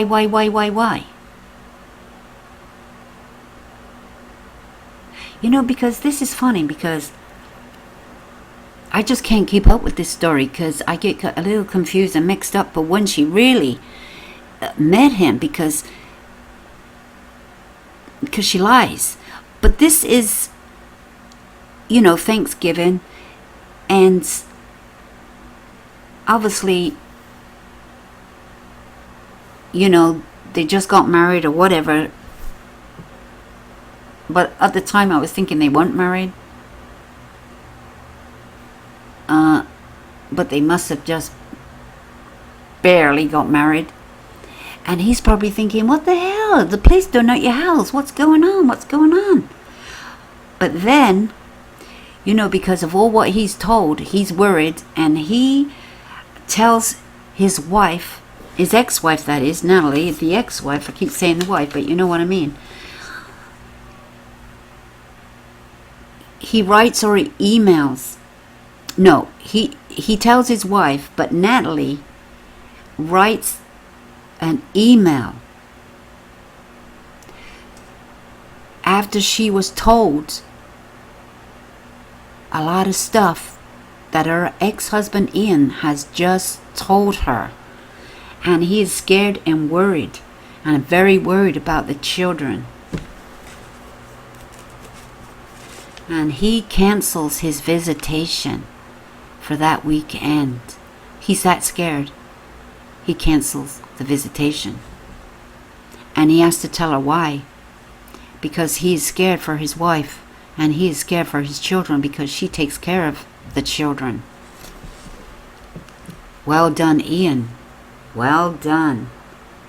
But right now it seems to be it's not so bad now.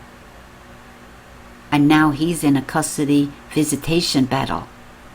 Yeah, he's in the same boat Melanie is, and the same boat Kay and everybody else is in. And now the shoe is on the other foot. But at the time, she writes an email to Brandon's co-worker trying to get hold of Brandon.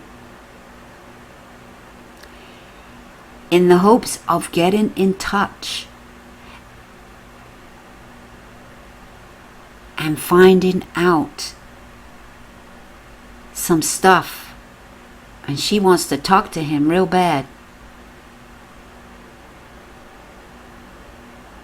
And it goes like this. My ex-husband has just married this woman, Melanie.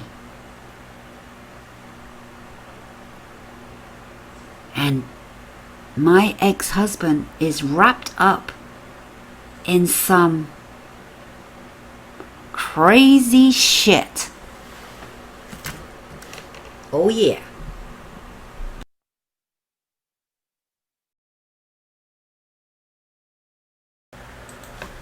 When Melanie began sharing all of these things with me, I tried to keep an open mind.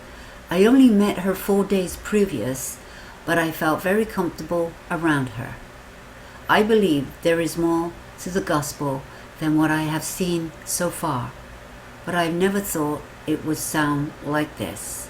The idea seemed harmless at first, and she sounded pretty certain of a few of them. She talked how she learned some of these things in the temple and others from Chad and Laurie. Upon meeting Chad and Laurie, I didn't get a bad impression of them, but they did seem different. I didn't think anything of that, as I feel like that's a fairly normal feeling to experience. I didn't give them much thought, as they said they were planning on taking off and that I'd be taking care of Melanie. They said they'd be going to Hawaii and invited me to come visit sometime. Later, Melanie explained porting and that they could travel there by that method. They were porting. Okay, beam me up, Scotty. Beam me up. Now, remember Melanie interviews that she's done with Ian? Since before this is when the FBI got in touch, and he started wearing a wire, or he started to express what she had told him. Now, didn't she say that her Aunt Laurie just upped and disappeared, and she didn't know where she went, and she didn't have an address, and she didn't have a phone number? She said that, right, in her interview. But she was lying, because she knew they were going to Hawaii. Says it right there. She knew. The first time hearing all of these new beliefs was a jolt. I was looking for someone spiritual, but this was a leap beyond that into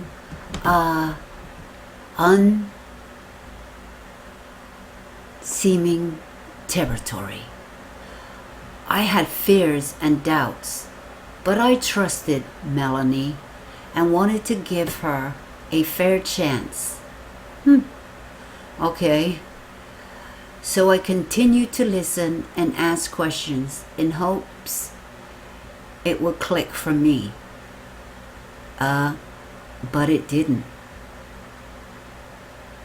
There were fun and exciting ideas, but it felt like many of them were ripped straight out of Dangerous Dragons manual. Between the stats, accounts of a dark and light weapons, and the words spoken in blessings, it sounded like someone had created a tabletop RPG based on the Bible. While living, something like that appealed to me. I couldn't find anything to confirm it as I prayed and asked. I figured anyone called to something like this would struggle. But how else would they be made aware of things like this? I continue to try to keep an open mind and proceed and with caution. Melanie began to share that she feared for the lives of 2 of her children based on a dream she had where they came to her. They brought her tidings of great joy.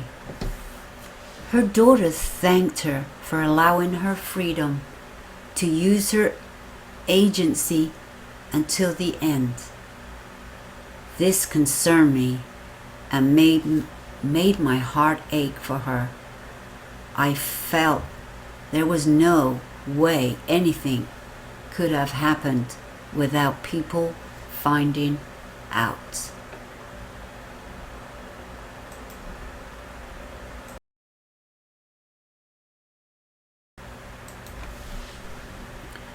We married faster than any sane couple would, but we both felt it was right.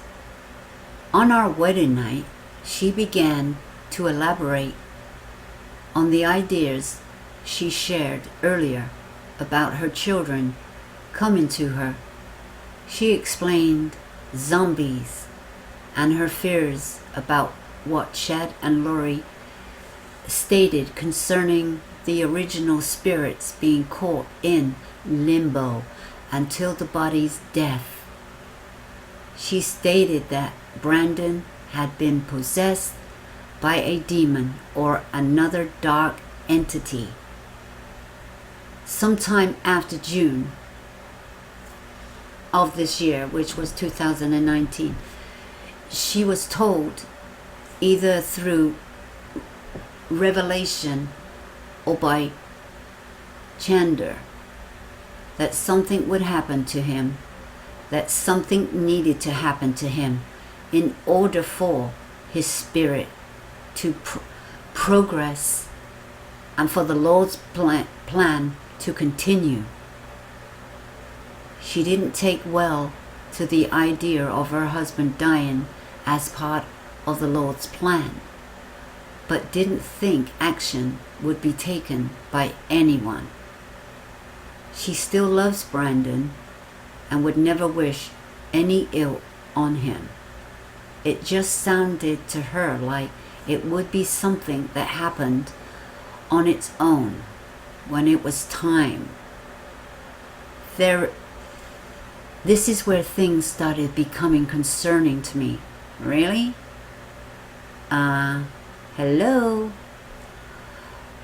She shared an idea that Chad and Lori could have directed L to take a shot at Brandon. L meaning Alex. She started to share the idea that Chad and Lori could have directed Alex to take a shot at Brandon. But remember, Alex wouldn't hurt a fly. It wasn't anything she was sure about. Are you sure? The concern began when she was called into the Gilbert police department and asked about Chad, and she was asked about Chad, Lori, and Alex after the attempt on Brandon's life.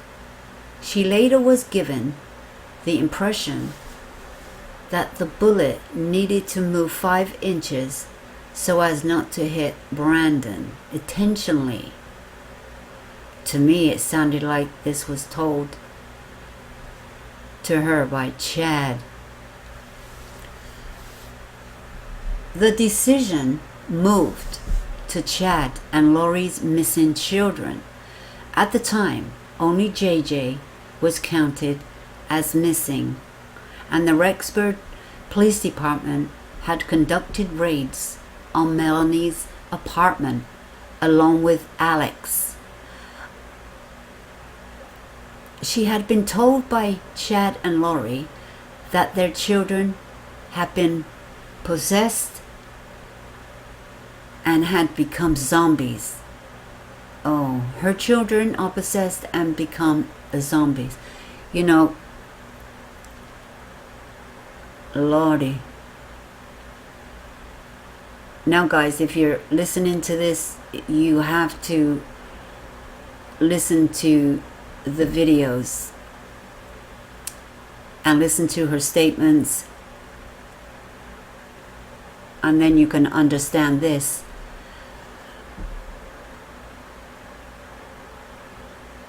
She said she shared concerns. She's been told Brandon needed to die. She shared her concerns that she's been told Brandon needed to die, and that may indicate that Tylee and JJ needed to die as well.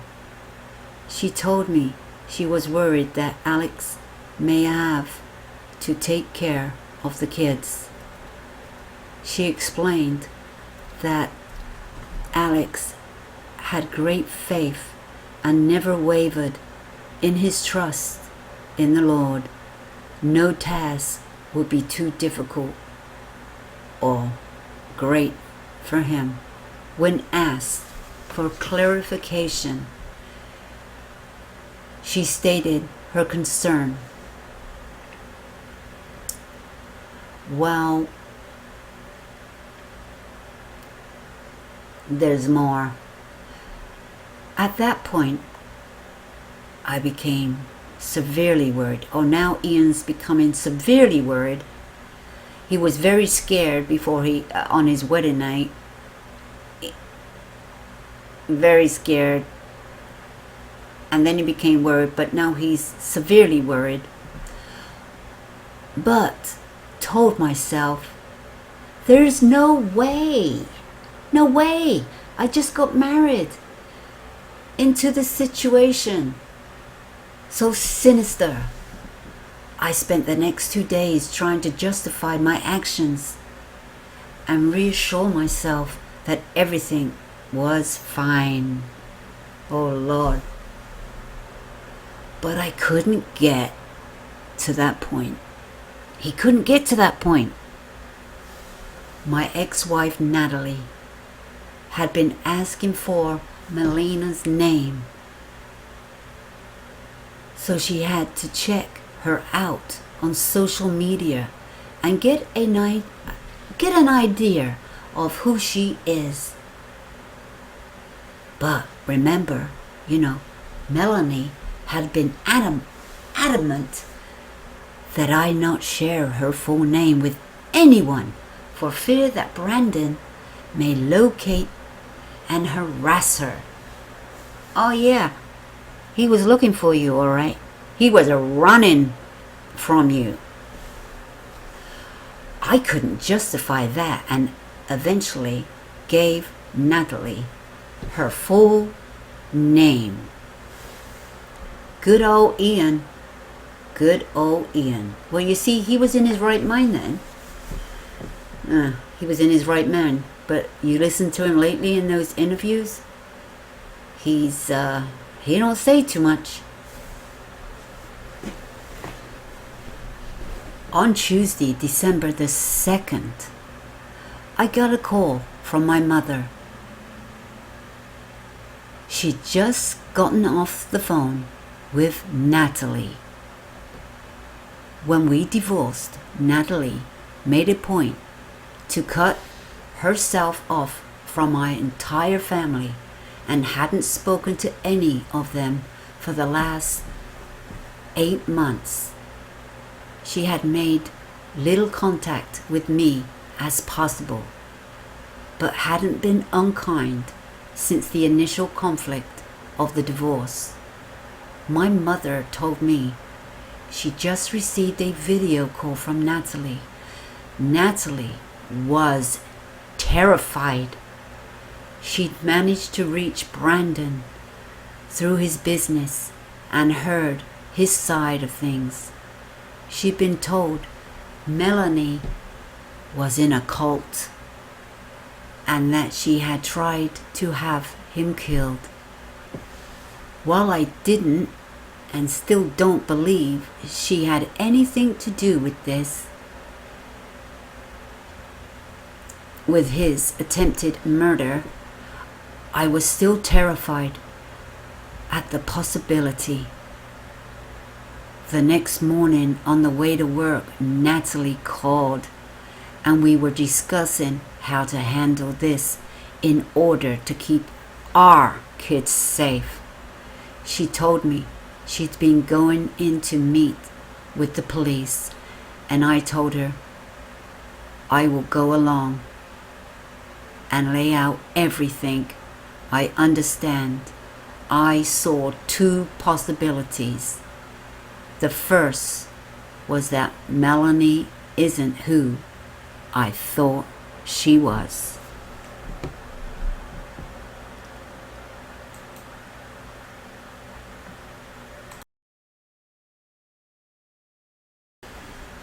And I was going to keep myself and my family out of this dangerous situation. The second was that Melanie has been taken advantage of, and I'm going to get her out of this messy situation and healed. When meeting with the police, I intended to share things as I understood. And I spoke to Detectives Hope and Hermosillo, and they were present along with the FBI agent named Ricky.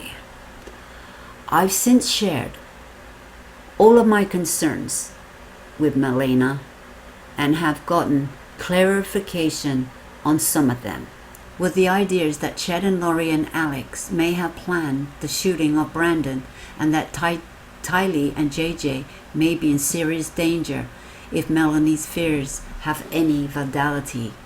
If the shooting of Brandon was indeed based on the idea that he was no longer actually Brandon and needed to die as part of the Lord's plan, then the kids' lives could be forfeit based on the idea that they're not really Tylee and JJ anymore.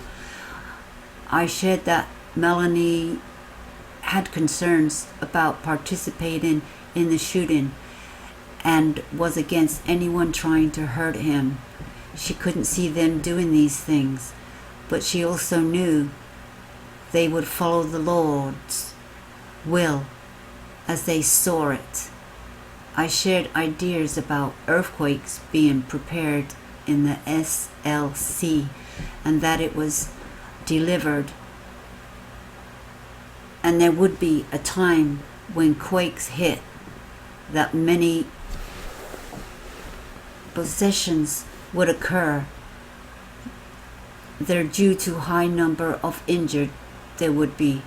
Such a thing would be a huge threat to the God's plan and would need to be dealt with directly. So Al and Zelma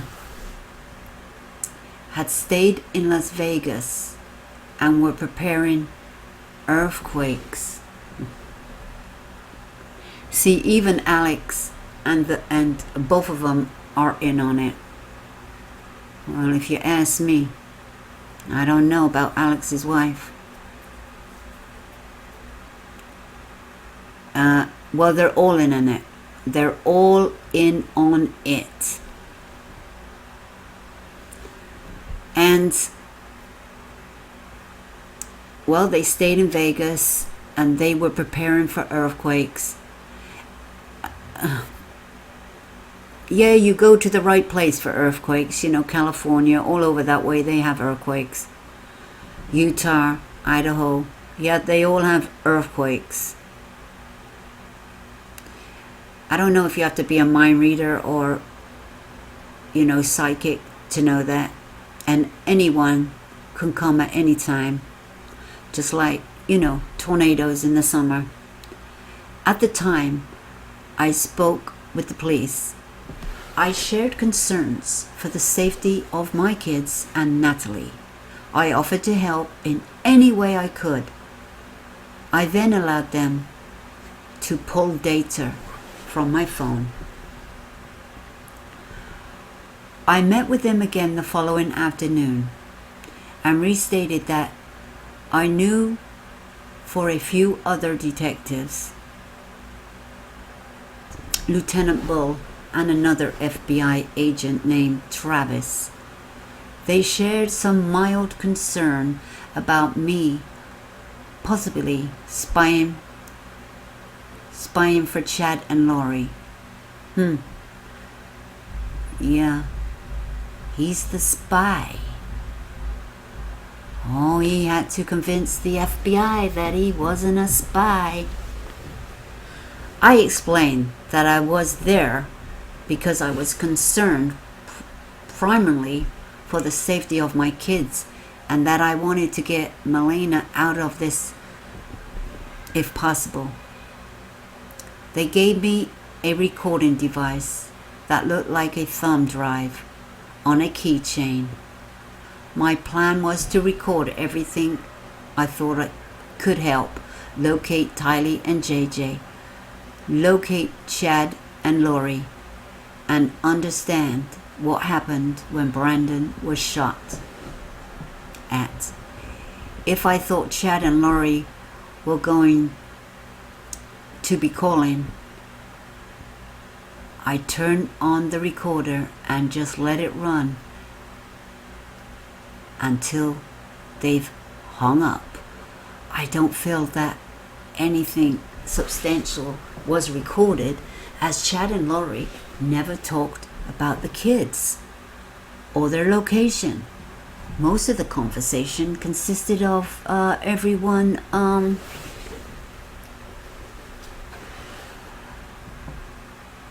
commiserating about the current circumstances, discussing religious ideas, and just catching up. In addition, the recordings, I would talk with Ricky and he'd let me know about things that may come up in the conversation. He was never Pacific, but would give me enough information for me to know when it came up. These tips turned into Tammy's body being exhumed and Alex passing.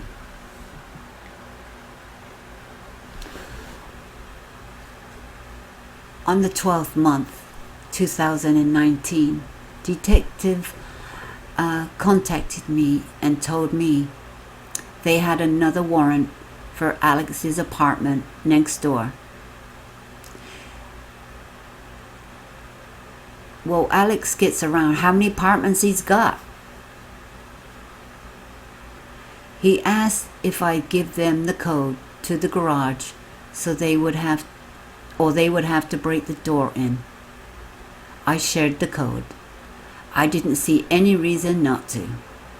They went in with the forensic team and looked for any evidence of JJ having been there, and Melina saw them there and she spent the afternoon at my apartment.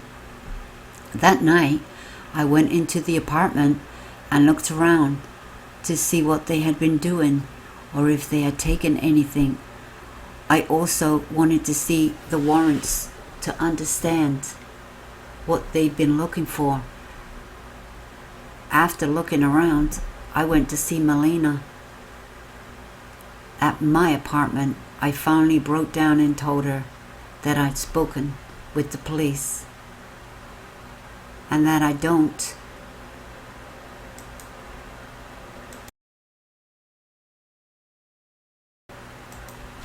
believe any of this. I didn't know how she would react, but I couldn't hang on to the stress anymore.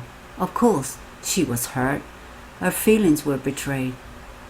But she reassured me that she loves me and that she understands why I did it at the time. I didn't share that I'd been recording everything. I wasn't sure if we ever hear from Chad and Laurie again. Over the following week, we had discussions of our situations and came to understand things a little bit better. And of course, she was really afraid of the ideas I shared with the police and the FBI, but they weren't anything she had any proof of. As I've spoken with her and dug into the details, I've come to believe that she truly doesn't know anything about who shot Brandon or where the kids had gone. She only has what ifs, scenarios that she shared. I'm worried that I jumped the gun and have set the authorities on yet another wild goose chase, along with prompting them to light up the national media with pieces of what I shared. My intent was to protect my family and help solve the case of the kids' disappearance, not to smear anyone in the public eye.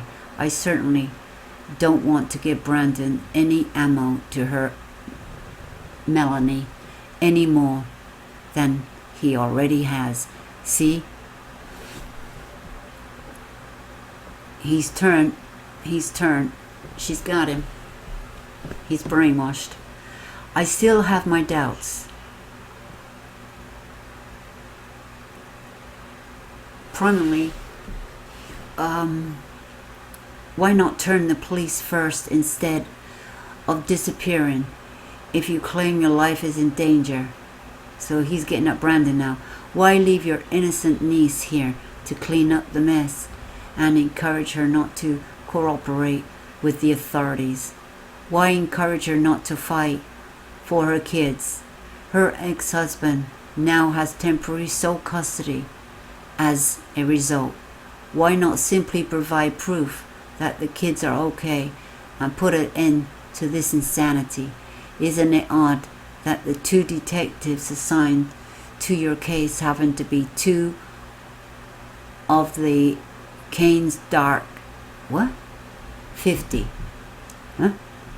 Anyone trying to do their job and save their kids are either evil or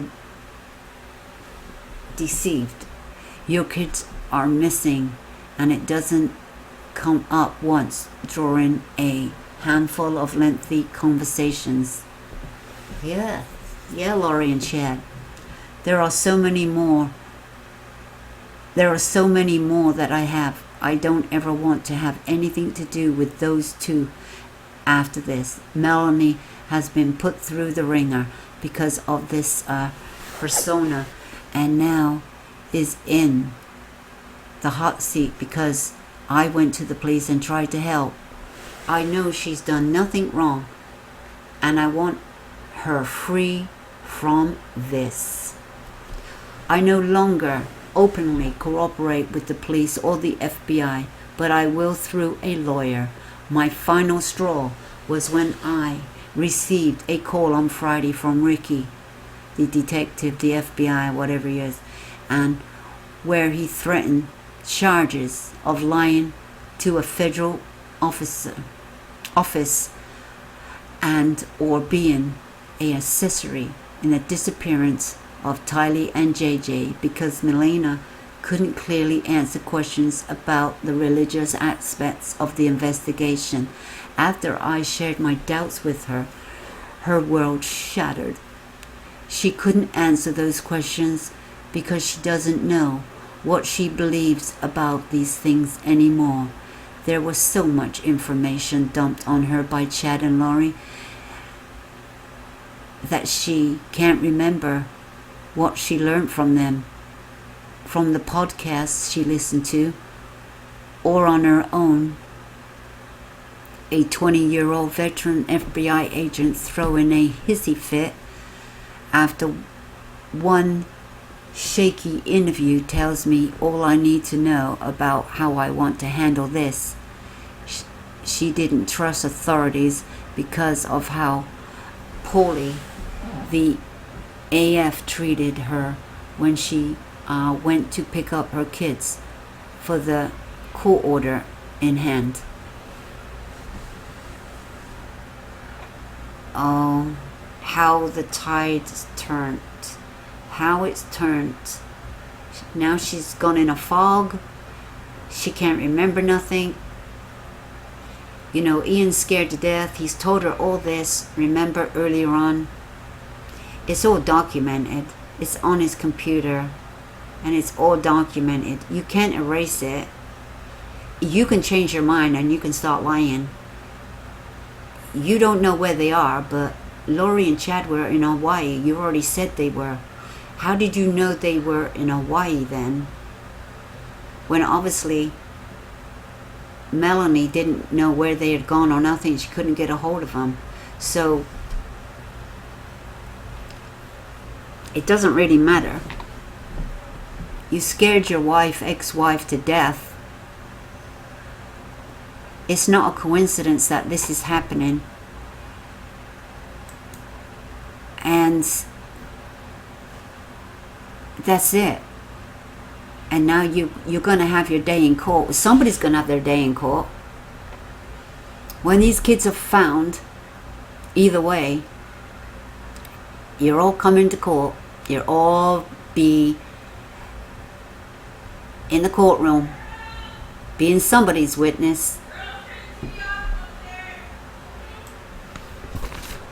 A little bit more information, a little bit more updates. I'll just give a little shout out to the reporters that are reporting the Lori, Vallow, Daybell, Ryan's case, and the missing children, JJ and Tylee, most importantly. Justin Lum, he's on Fox 10, Phoenix, Arizona, and Nate Eden, and he is on East Idaho News. And you know, he's the famous one that got the interview in Hawaii. And I follow them, and they're putting out so great news. So a lot of this content is thanks to them. They're on the ball. They are on it, and they are trying to get the interviews. They've been getting interviews, but Justin didn't quite get the interview that he was seeking. They chose to go to others, like 48 Hours and the ID channel, whoever else they went to. They decided to go to them. So Justin, you know, didn't get the interview. So, but he's following the case, and he is giving out as much information as possible. Both of them are. So thanks to them. They are dedicating a lot of time to this case. You know, this could be their big break. They're getting well known. This case has gone national. So kudos to them. And there is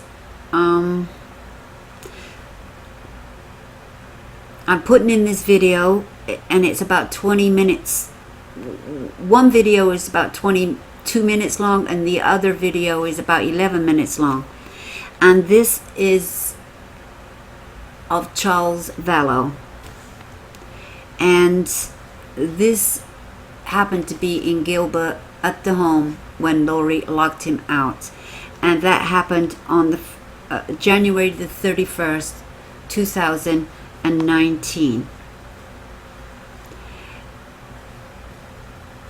And then on with the next information. Rob Wood is a prosecuting attorney and he has made the request for discovery, and these are what he's asking for: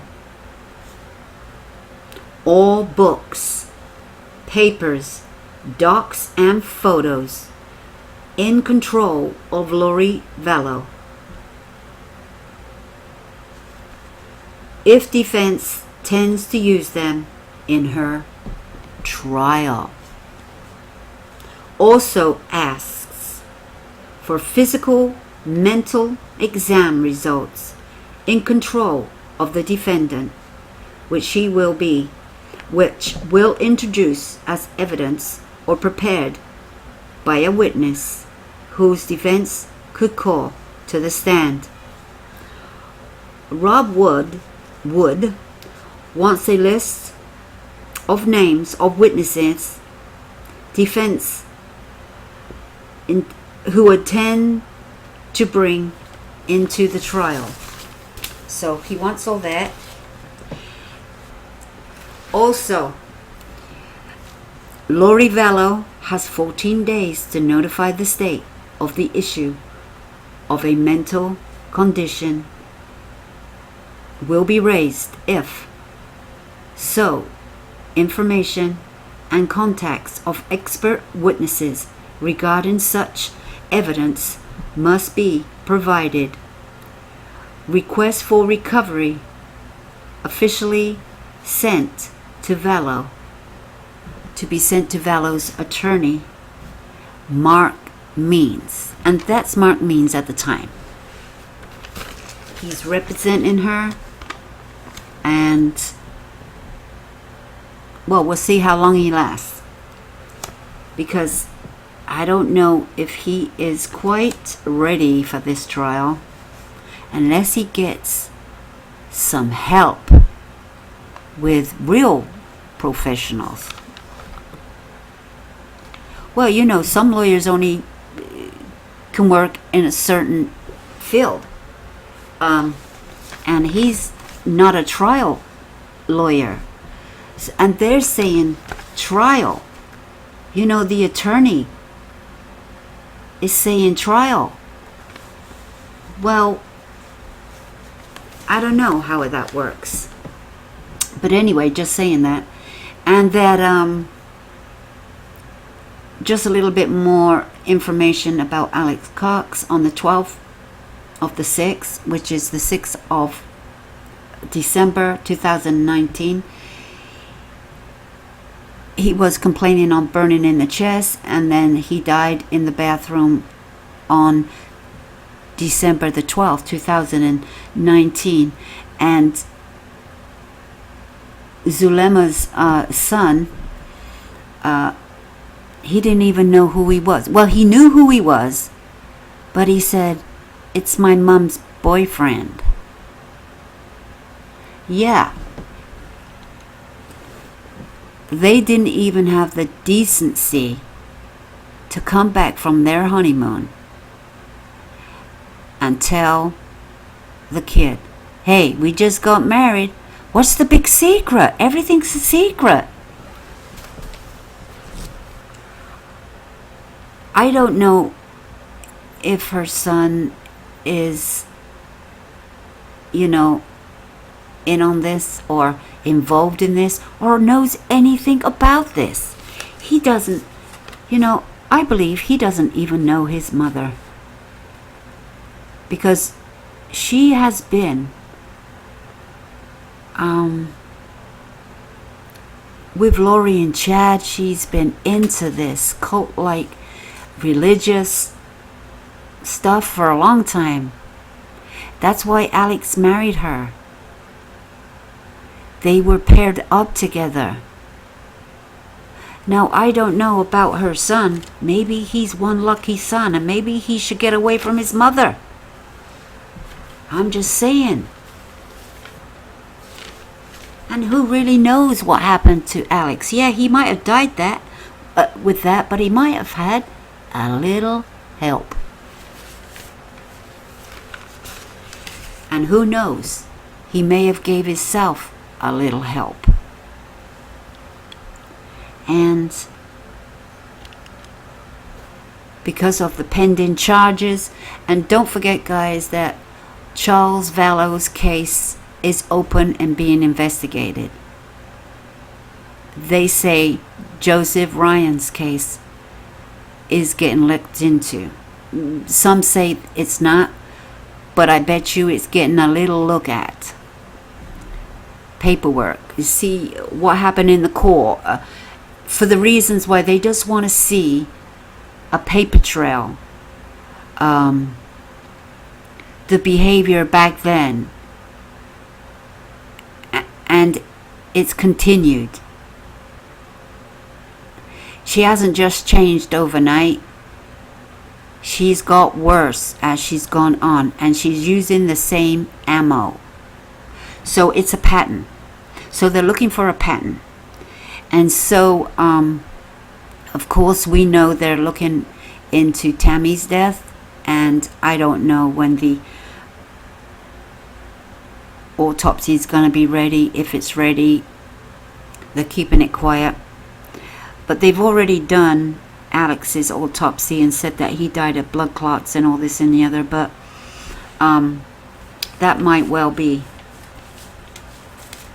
Just because he had a history of something doesn't make it so.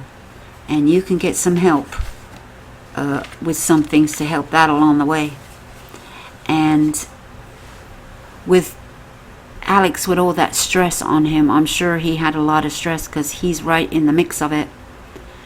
That has made his blood pressure go up and God knows what. And it doesn't seem like this family is very healthy, does it? So far, of what I've seen and heard, even though not everybody is squeaky clean, but you can't be. Life is life. But it's the one brother, Adam his name is, and Adam Cox.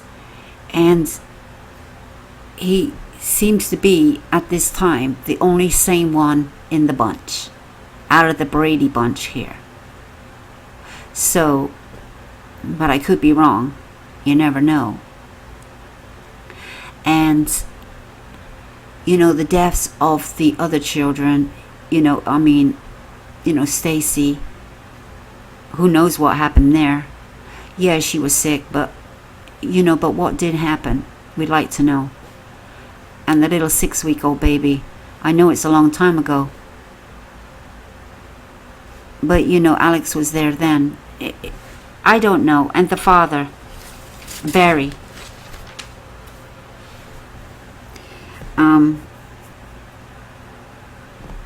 we don't know what's going on there, but one strange family. I don't know who the strangest one of them all is. The mother looks strange. I mean, she's getting up there in age, but that's not the point. Oh God, I can't even. Oh God, I'm not even gonna repeat what people are saying about her. It's cruel, but it kind of made me chuckle. But I'm not gonna repeat it. I'm sure if you're following this case and you're on Facebook, that you've probably heard quite a few things about her face and her lips and her eyebrows and her hair, and but she's old and she's probably a little senile. And when Summer and her were in her interviews, one would say yes, one would say no to the same question. I mean, then nod yes, nod no, or nod yes. You know what I mean? Your head goes this way to yes and this way to no. They said a whole lot of nothing, that's for sure. A whole lot of nothing. And I don't even know why they bothered. Were they bothered with the interviews? I really don't know why they bothered. Really? You didn't. It gave us an insight. It gave us an idea of how their mind works and why they lie. They say they're a close family, yet they never see each other. They live close by, but they never see each other, but they're a close family. They are very close to them. They don't, the mother says she's very close, and she hasn't even been to one of her kids' wedding, and she's had 5 of them. She doesn't talk to the kids much because obviously JJ is 7 at the time, coming up 8. She makes a statement because she says that she has the proof that she talked to JJ on the 1st of October. She doesn't have the proof she talked to him. She doesn't have the proof. She just got a phone call. That doesn't mean that she spoke to him. And then she makes, a slight remark saying, well, I heard him in the background outside. How do you hear him in the background outside? You didn't hear him in the background outside. Lori said he's outside. Probably Lori said he's outside. If that was what was said in the first place. And then you said you spoke to him. And then you said, JJ still knows me. He still knows me, like he still remembers me. When was the last time you talked to him? You didn't talk to him for very long because JJ's got a very short attention span. And he doesn't even know you. And if you're not talking to him face to face, he don't know who the hell you are over the phone. He has learning, don't have learning disabilities, but he's very, very hyper, and he's very, very, very, very smart. Like Kay said, he learned to read books at a very young age, 2 or 3 years old. And I'm not saying little baby books, baby steps. I mean full-blown grown-up books. And he could read them like no tomorrow. He's a very, very smart kid. But he has some problems. He's very hyper and everything. And he needs a lot of attention. And he needs to be kept busy. And run and jump and just keep busy. And he needs medication for that. And now Lori said she stockpiled. No, Melanie, you said Lori stockpiled. You can't stockpile his medication. How are you stockpiling? You can only get a prescription for a certain amount of medication. Now you can't stockpile it in advance because you can get enough medication for say 2 or 3 months, but you can't get none for another 3 or 4 months just to stockpile it. Now, like you said, they could be in a bunker, but if you're not in a cult, you wouldn't be in a bunker. That's cult-like. And what about the tents? Tent City is going up soon. Tent City is, where is that happening? In Utah? Tent City. Maybe somebody who's in Utah. We know they know somebody in Utah. Who's in Utah? Go look in the hills. Go look in the hills where you see tents being pitched up. Because there's a gathering. If anybody sees a gathering and it's getting close to doomsday, keep your eyes open, guys. You're going camping, hiking, driving. Keep your eyes open. Because Tent City is going up, and if you are looking for a tent to go camping this year, you better put your order in now, because you know you won't be able to get a tent, because the 144,000 club is about to set up Tent City. Now, you find that funny. It's just kind of a joke, but it's not really a joke, is it? it's a serious matter, because that's exactly what they said they were doing. Now, why these people are lunatics? You cannot go to the only way you can leave this earth and be beamed out of here through a porthole, or which hole you're going through. There's no coming back here. Once you're gone, you're gone. And to be gone to the other world, you're going to be with the heaven, in the arms of the Lord, and He ain't on this earth. He's not on this earth. He's up there waiting. But He's not waiting for you, Laurie and Chad. He's not waiting for people like you. I don't know which God you're going to, but it's not our God. Now, you can beam yourself away. Just you and Laurie, just beam yourself through that porthole, and you think that you were other people in another life.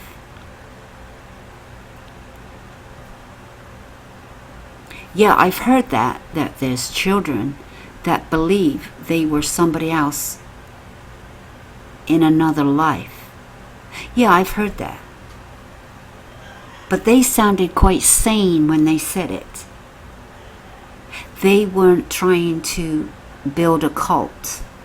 They were just saying that that's who they really think they were. That's different, Chad and Laurie, Melanie, and whoever else out there is in this cult-like club.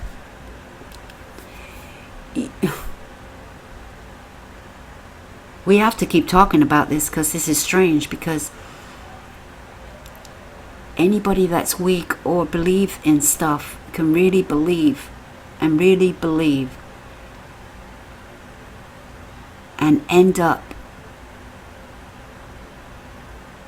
being like Laurie and Chad, and their mind brainwashed into believing what they have been told.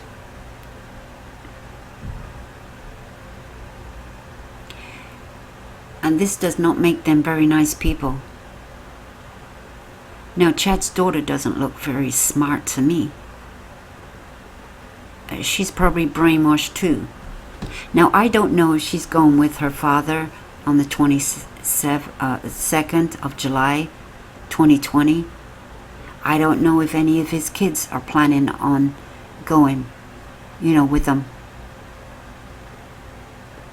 But Chad hasn't hid his kids. He hasn't hid them. They have a life. They haven't been harmed. Well, mentally they might have been. Physically, they're still on this earth and doing whatever they do, as far as we know, except maybe one of the sons is a little bit iffy. But they haven't been harmed or hid. Now, he doesn't seem to write about his kids being a level this and a level that of darkness and light. No, there's nothing about his children. So is he picking and choosing? No, he zoomed in on Laurie and picked on her family because of the way they are. He knows that he's known Laurie for a long time. We know that now.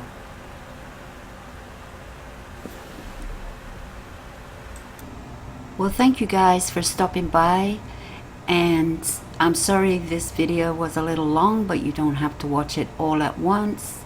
And it's just a recap, an update, and there will be lots more updates as these prosecutors build their case and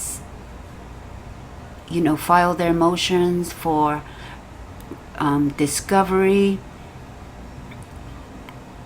And will they have, by the time we get to court, will Laurie have a new lawyer? we'll have to see. We'll have to see which way this is going, because she needs a criminal defense lawyer. And maybe her lawyer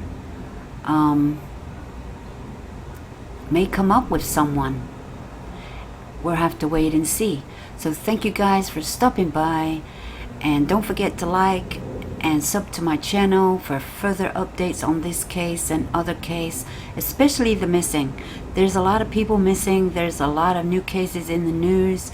If you see them on your social media, please share them. Get their photo out. Get the nation involved, and let's talk about them and give them a shout out. Reminders.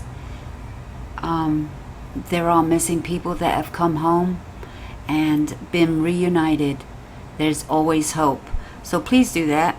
And I am going to leave you with the police cam of Charles Vallow on the 31st of January.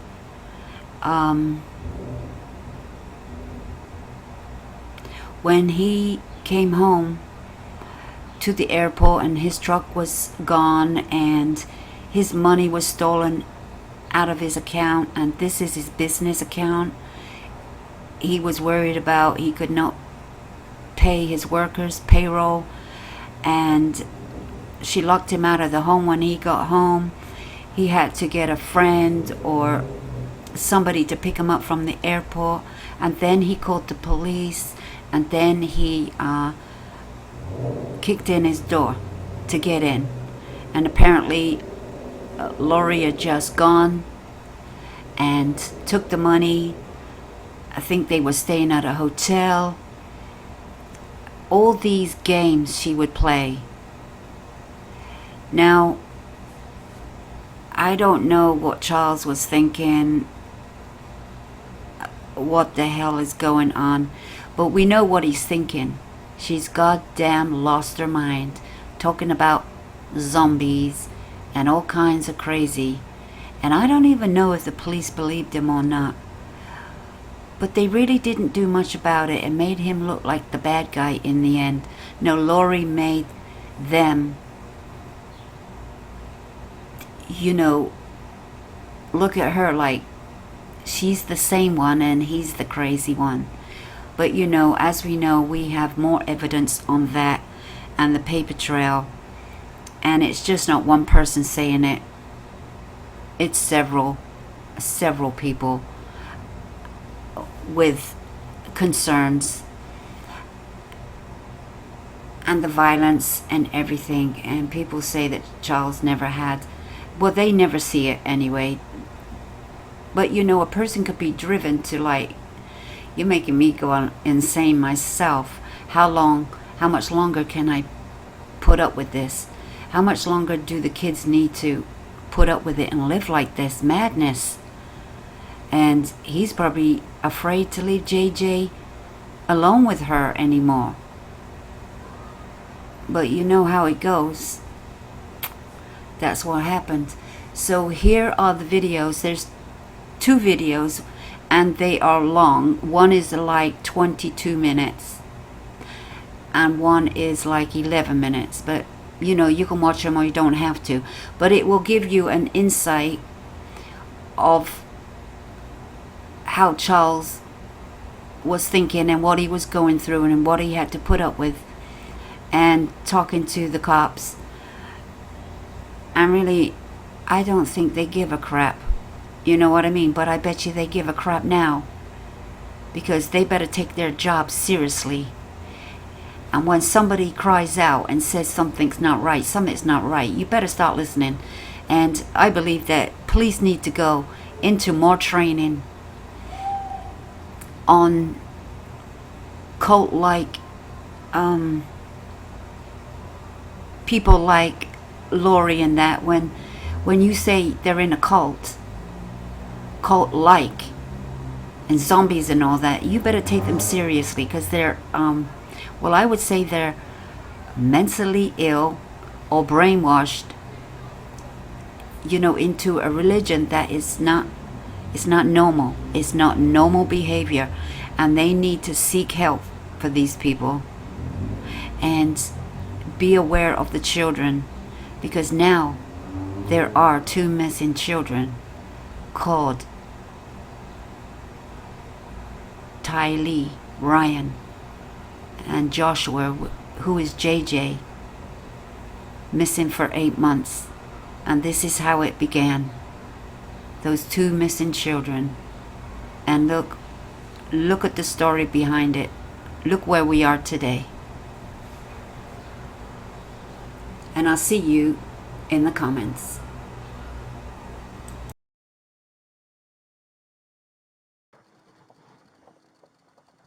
Why don't you come over here?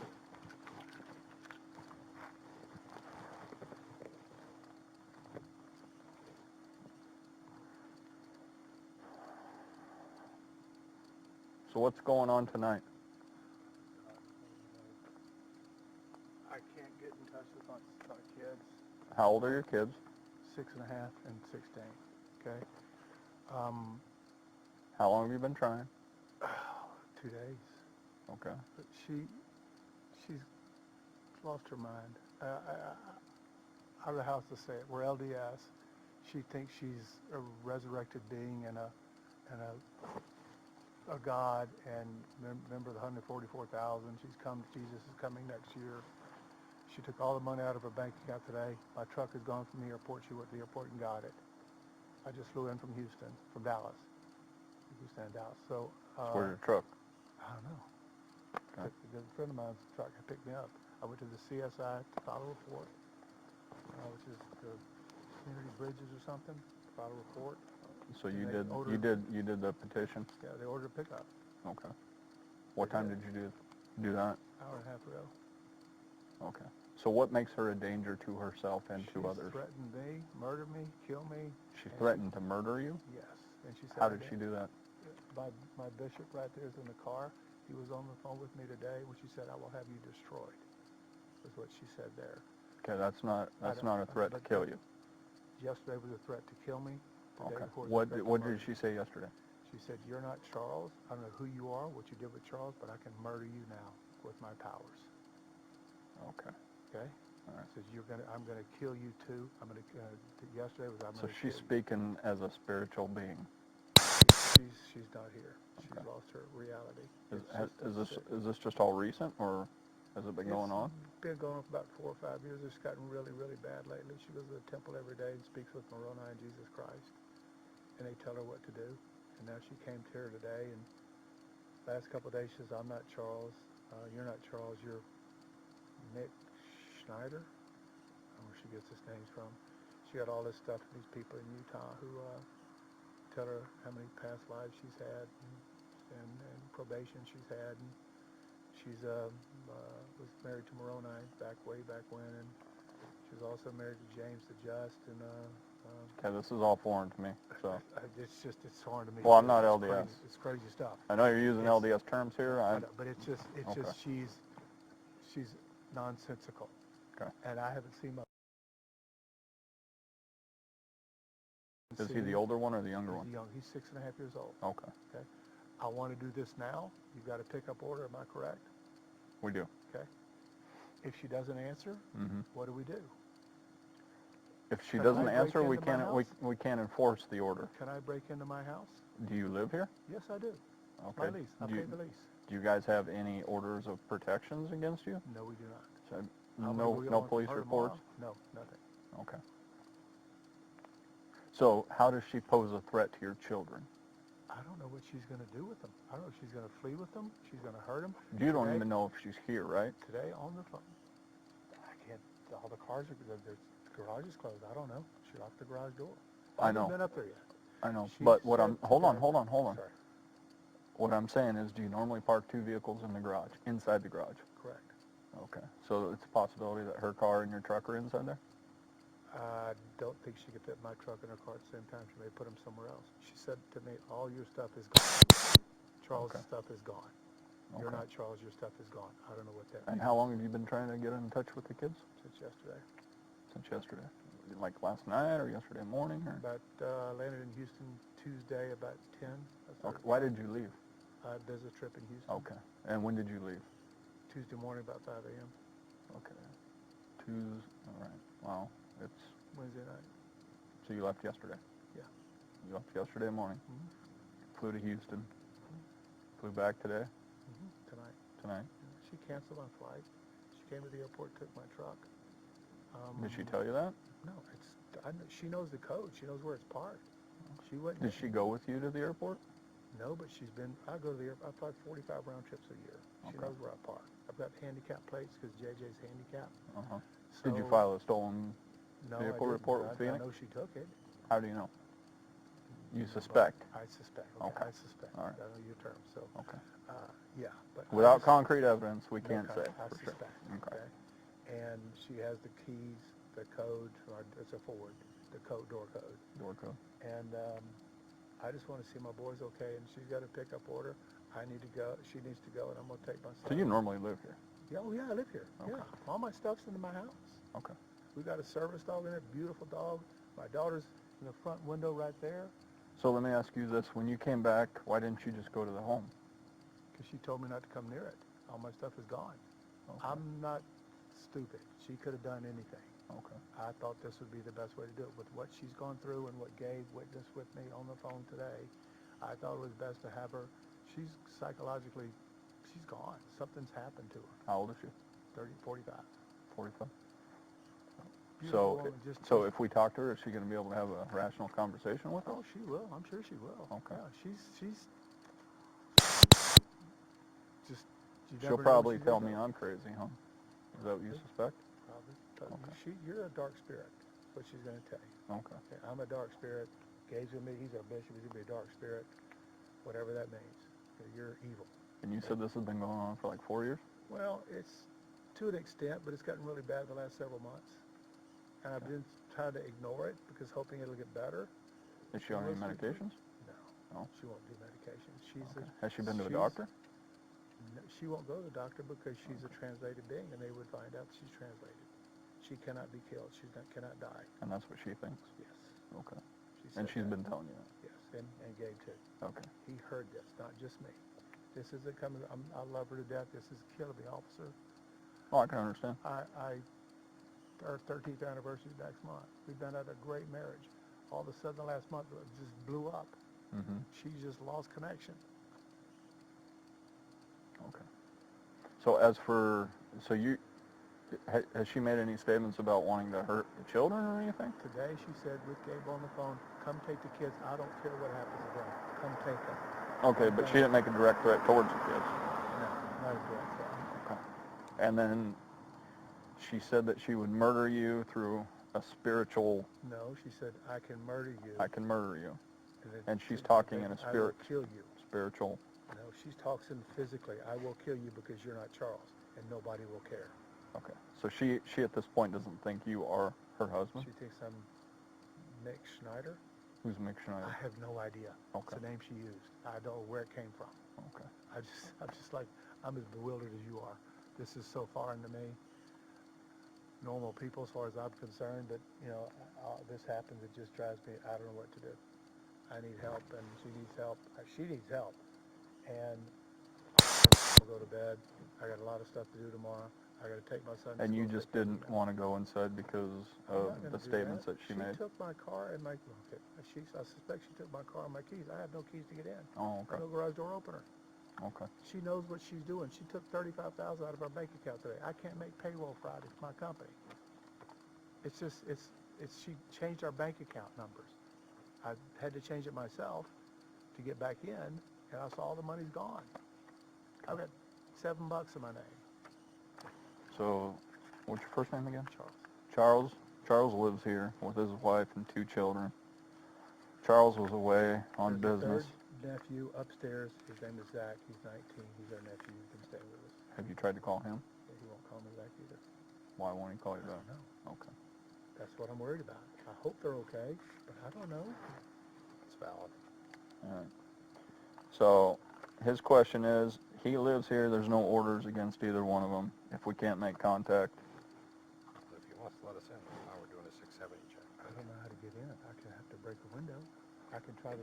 Where I was going with this, he was in Houston on a business trip, and then he flies back in to Sky Harbor, and his truck's gone. He suspects that she went there and took the truck. He doesn't know. She used my wallet in it, so. Right. So, all right. Is it this house or the one with the flashing lights? Right there.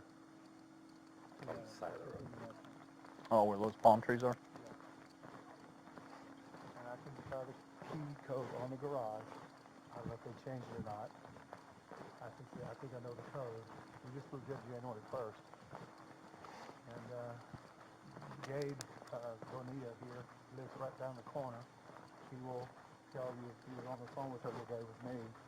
I passed it in and she said all that stuff. Does she have any weapons inside the house? Yes, she does. She does? A rifle. Does she know how to use it? I don't know if she knows how to use it. I don't know. Is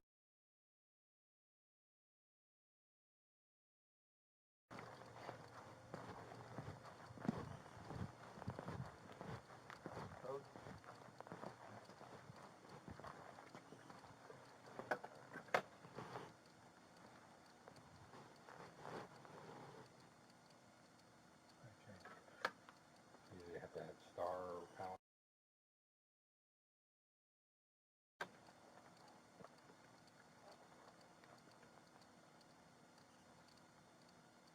Do you have an alarm system?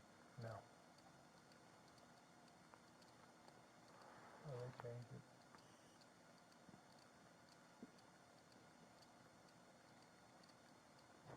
Oh, there you go. Cars are all gone.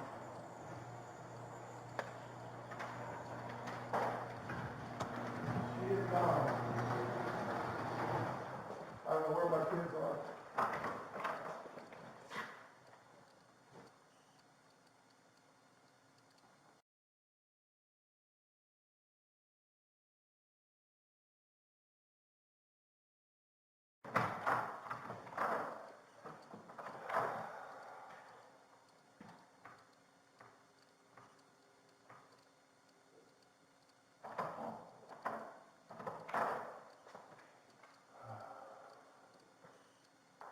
They're all gone. Is there anything in her place in here, like she might have taken off somewhere? All 4 cars are gone. Oh, you have 4 cars. Yeah. My daughter has one. Zach, our nephew, has one. I have my truck, and she has an Infinity. Okay. I don't know where my son is. Who's the oldest? You have the right to force entry, so. Who's the oldest child? Tyler, I'm 3 in college, so they're gone. Who lives here? That's the Tyler's oldest. 16. Zach is 19. He's our nephew. He's living here. Okay. And you tried calling him? Yes. Why won't he I answer? don't know. He Okay. won't answer. She's got him buffaloed too. I don't know what she told him. Okay. And then, No idea. Doors and everything? There's back doors, but they're locked up. Trap has the You door. already checked them? Yeah. Well, but there's a key to the, I gotta adjust this gate to get out of the pool to go to the back door.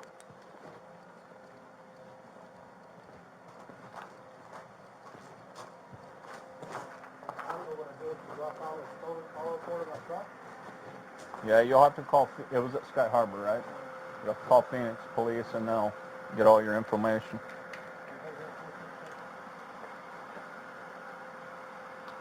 You don't have a hidden key? No, it's in the house. Okay. So it's not hidden? JJ can open it, but we have to keep such locks really. Understand. He's a runner.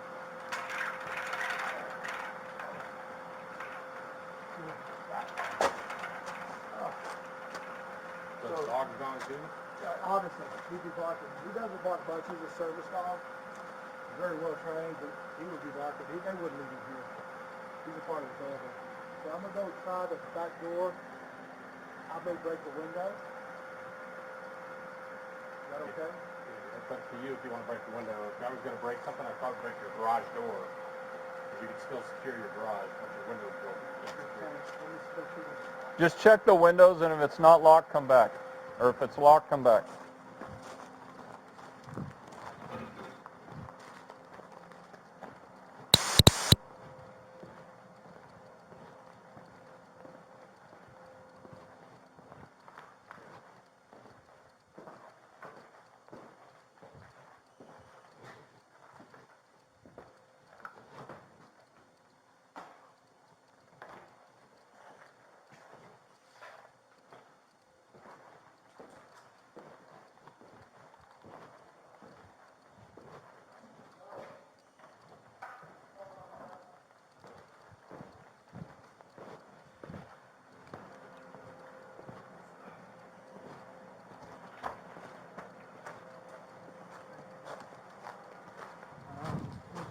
open that door? Yeah, that would be my suggestion, is if you're gonna break something, break that door, because you can still lock up your garage. You want to check your front door to make sure it's not unlocked? If that gate is locked out of the drum, trust me, I know. It's there. So there's just a big deadbolt here. All right. Well, Kick it in. Well, swift kick will do it. I'd do a mule kick. Try that first.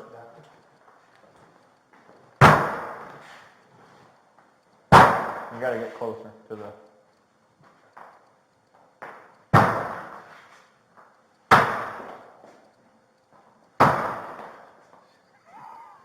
It's not easy to look on TV, is it?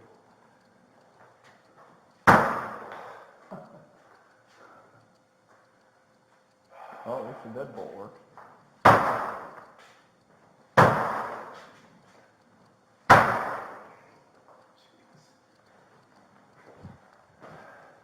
gonna get my legs to get out of here. You can't get that this late anyway.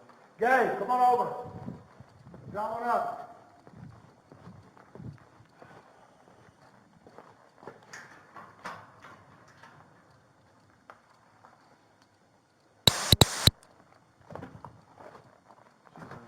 She's not in there. That's her house. See anybody in there? An empty bed. Kids are traveling. I'll get my stuff out. I'll figure out a way to get in.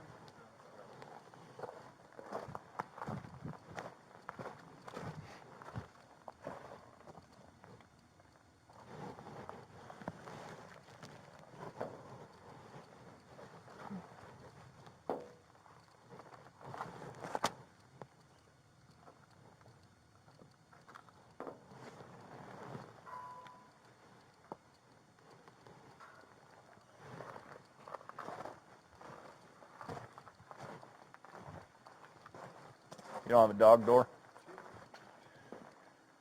You have a dog door? She's taking my son. If he's not at school tomorrow, to report that, I have no choice. He's special needs. I don't know what she's done. Nobody will call me.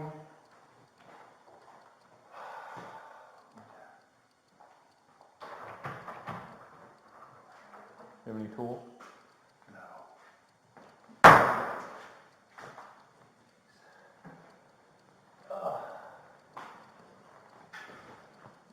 guys want to try it? You're welcome to. Normally we don't, but if we get hurt, but you wanna try it? How about it?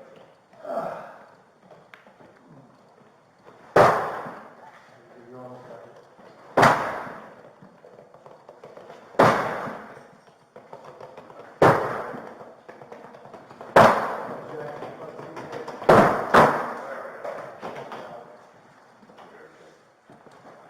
You want us to enter the home, right? Yes, please. Door, police.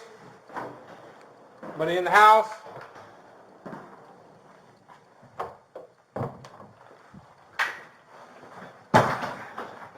Okay.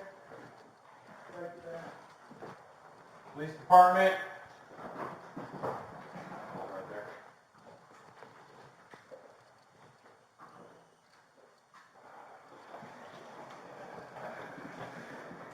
Here, just hang tight right there. What's that? Just hang tight right here.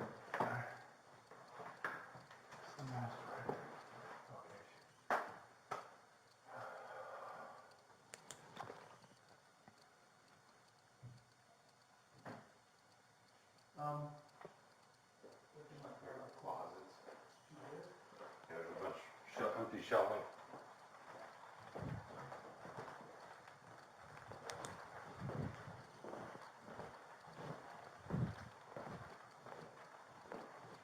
Right here.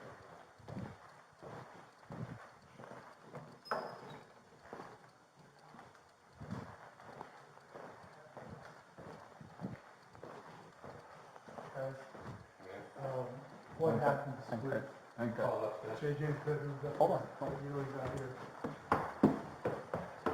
Pictures are off the wall.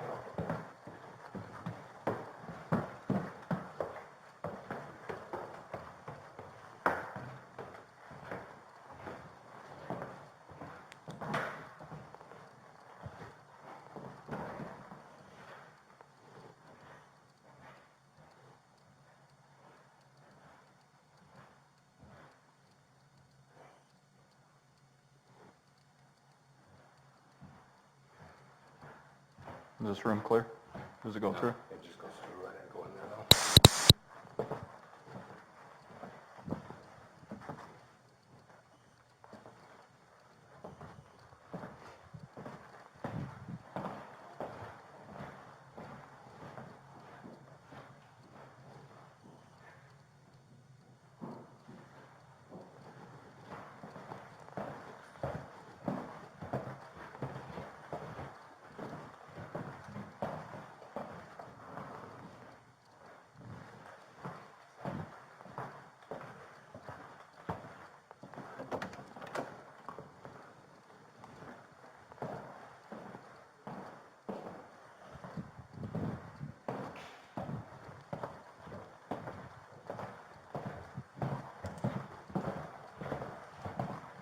Hey, my computer.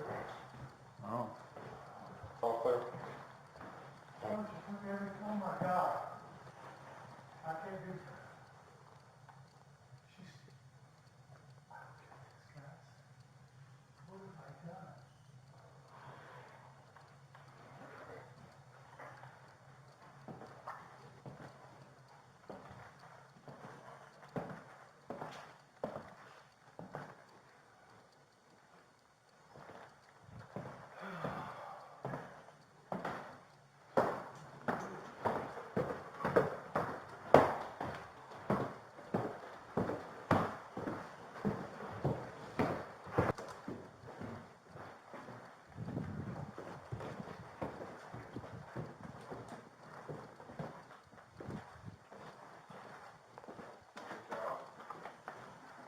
I think there might be a house down here.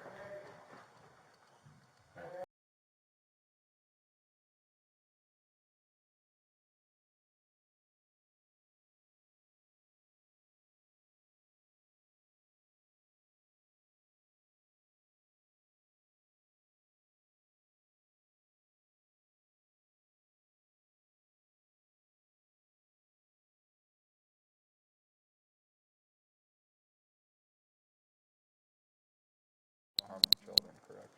Other than what she said today. Yeah, you know, what she said was subjective, I guess.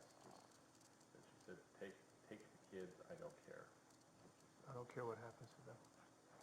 Take the kids, I don't care what happens to them. Well, that's not a direct threat to harm. I know. You know, everything she said was, it sounded very carefully subjective. But Nothing she could be won't interpreted contact me, as a- won't tell me where they are. Is there something I can do about that? Because she's got a Infinity. Did she say she was leaving or anything like No. that, or anything like that? Actually, she told you not to come back, is what she said. Well, as a parent, she has the right to take her children, whether, who knows where she's at. We don't know where she's at. She has the right to take the children. You weren't home at the time, so she's in her legal right to do so. Okay. As of right now, the statements that are listed in here are provided by you, which, to my understanding, you kind of overheard some of them? Okay. Did you hear her make statements of wanting to harm or kill herself? Did you hear any statements of her wanting to harm or kill Charles? No, other than she used the word destroy, That's what, which again, you know, subjective. She could have meant a number of things, obviously. okay. There was definitely nothing that would qualify as a terroristic threat or So she didn't say, I'm going to kill you or anything like that? She No. didn't say she was going to kill herself or anything like that? no. Just some, okay. Just the irrational statements about calling him a different name and saying he was a different person. There was a level of disconnect from reality that was a bit disturbing. But that was, again, that's just my impression. That I don't have anything substantial to back that up. It's just a quick conversation. And when did you try to call the nephew? 10 times today. Excuse me? Twice last night, 10 times today. Okay. He won't answer. No text. Look, here's his text. Last time he answered me was Tuesday. But you were home Tuesday, right? Or you left Tuesday morning? I left You left Tuesday morning. Tuesday morning. That was last Tuesday. Okay. Then yesterday, no word from him. No word from Tylee, my daughter. Does your daughter live here too? From what I'm gathering, correct me if I'm wrong, this is where I would go. First of all, we don't know if she took your truck. So you parked it at Sky Harbor on Tuesday morning. I would contact Phoenix Police, make a stolen vehicle report with them. She took all my clothes out of my closet too, so this is what I got. Oh, Start with Phoenix PD, Okay. reporting your truck stolen, Okay. okay? As for tonight, we don't have a crime. We tried to serve this during the course of doing a welfare check, Okay. okay? All the doors were locked. This can't be served again when she Hold on, gets back? time out, let me finish. You gave him permission to force entry into your home. What I can do is I can do a special incident report documenting some of this information. Okay. As of right now, there's no crime, okay? We attempted to conduct a welfare check here by speaking with your wife That and was a also to serve pickup. this. Pickup order, right? Two separate calls. We classify it two separate Okay. calls, okay? Normally, we don't do this after 10 o'clock, Okay. okay? It's, It's a civil order, and we're not even allowed to serve a search warrant without a judge's specific order at nighttime. There has to be specific cause that says Okay. that this needs to be served at night for some reason. So those don't get served at night normally. this falls into that Right. criteria, same criteria. The So- only reason why we're here is some of the statements that you made towards our dispatchers, that you provided to them, that he made the decision to come here to conduct a welfare check to make sure that your children are safe. Okay. Okay. Upon us being here, you gave us permission to force entry into your home. That's got to be documented regardless, okay? That covers our end. Okay. So what I can do is I can type out that special incident report. You'll have a report with Phoenix Police. Technically, I mean, at this point, you know, you can do a missing persons report, but She's taking my son out of school. we don't know that. Well, even if she did, she has that legal right. She's the parent. She can do that. So we Without don't, my permission? I mean, she's the legal guardian of the child. She what can, can I do, guys? What can I do? like you said, you can file the police report with Phoenix. One way to try and get a response from one of them is say, hey, send a message to all of them saying, I don't know what's happening. I don't know what's going on. My truck was gone from the airport. I've reported it stolen to Phoenix Police Department. If you guys took it, you need to let me know. So, because what's going to end up happening is, GPS, can I track it with that? if you got OnStar or whatever, you can call them I and have find a out. Ford F-150. Yeah, whatever their version of that is, and Who can I you can go find to? out where it's at, then that's completely up to you. But again, it's the only thing we're going to do, even if your reporter is missing, is if we find her, it's going to be, hey, are you missing? And she's going to say, nope. What about the pickup order for tonight? The pickup order is listed in our system, okay? If we come across her, we can serve that to her and take her to Community Bridges. Okay. If she's found in Orange County, California, they're not going to take her to Community Bridges, Okay. okay? If they find her in Flagstaff, they're not going to do anything with it. They're going to bring her down there. I know that. They're just, that's an order that's basically going to be held up around here in this area. They're not going to bring her down from anywhere else. So if they're somewhere else and they're long gone, there's, you know, We understand you're in a tough situation and it's kind of alarming to you. We get that part. But what we're providing is what we can do on our end. I'll report my car stolen from the airport and a missing persons report and check with the school and tell them. When you make that report, don't tell the officer who you're reporting, my wife took it, because we don't know that. Okay. Make sure that you explain to him that you suspect she did, Sure. and she's in the company with such and such, such and such. Make them know that you have a Okay. handicapped young child, because if it comes out stolen, you know,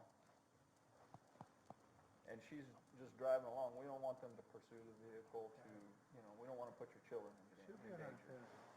so she won't be in my truck. But what I'm saying is just kind of, you know, Okay. let them know some of the information of what's going on. But we don't know if she took it, we don't know if it If was she actually doesn't show up, stolen. just disappears, there's nothing I can do after a period of time when I can't see my son. you'd have to go down to the court and file paperwork I'm for going tomorrow to file paperwork for my son. whether it's divorce paperwork or Can I custody get or a whatever. copy of this so I can give it to the attorney so we can file it for, We can't give you a copy of that, no. okay. You should be, if you contact community, you filled it out with Community Bridges, you can ask them what paperwork they can give you, but we can't really So set you can paperwork. pick her up if If we find her, If I say she's here, come get her, you can do that?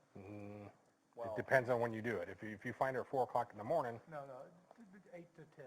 yeah. 8 a.m. to 10. If you find her in the morning and it's outside those nighttime exception hours, which is 10 o'clock at night till 6:30 in the morning, and somebody who finds her, they can take her.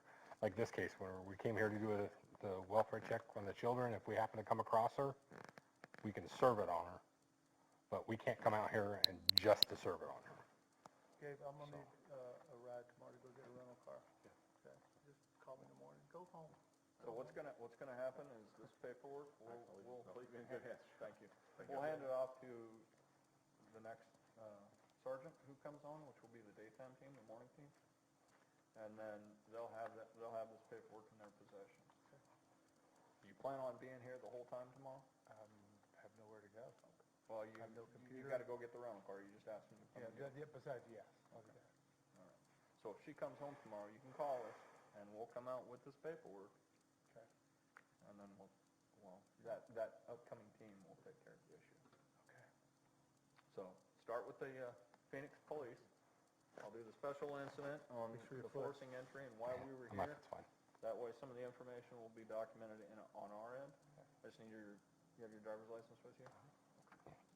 Need it? Sorry, I was trying not to kick it hard enough to swing it open and hit that other door, but that's what I ended up doing, so.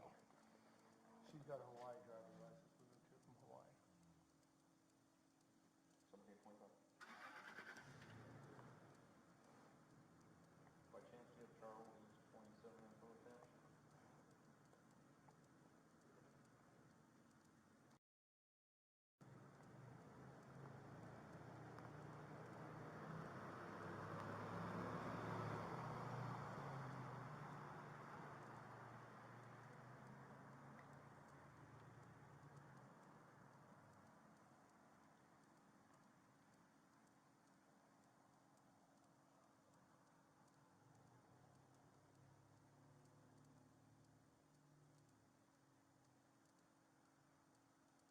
Have some sort of place to go. You might not need to pack everywhere. Your friend's family around here? Or probably her sister or her brother's house or her mom and dad's house. That's all local? Thank you. Start with them tomorrow. Okay, I don't want to add more concern to you by you trying to call them tonight and them not answering because you guys are I'm asleep. going to bed, guys. I'm wore out. Completely understand, completely understand. Thank you so much. All right,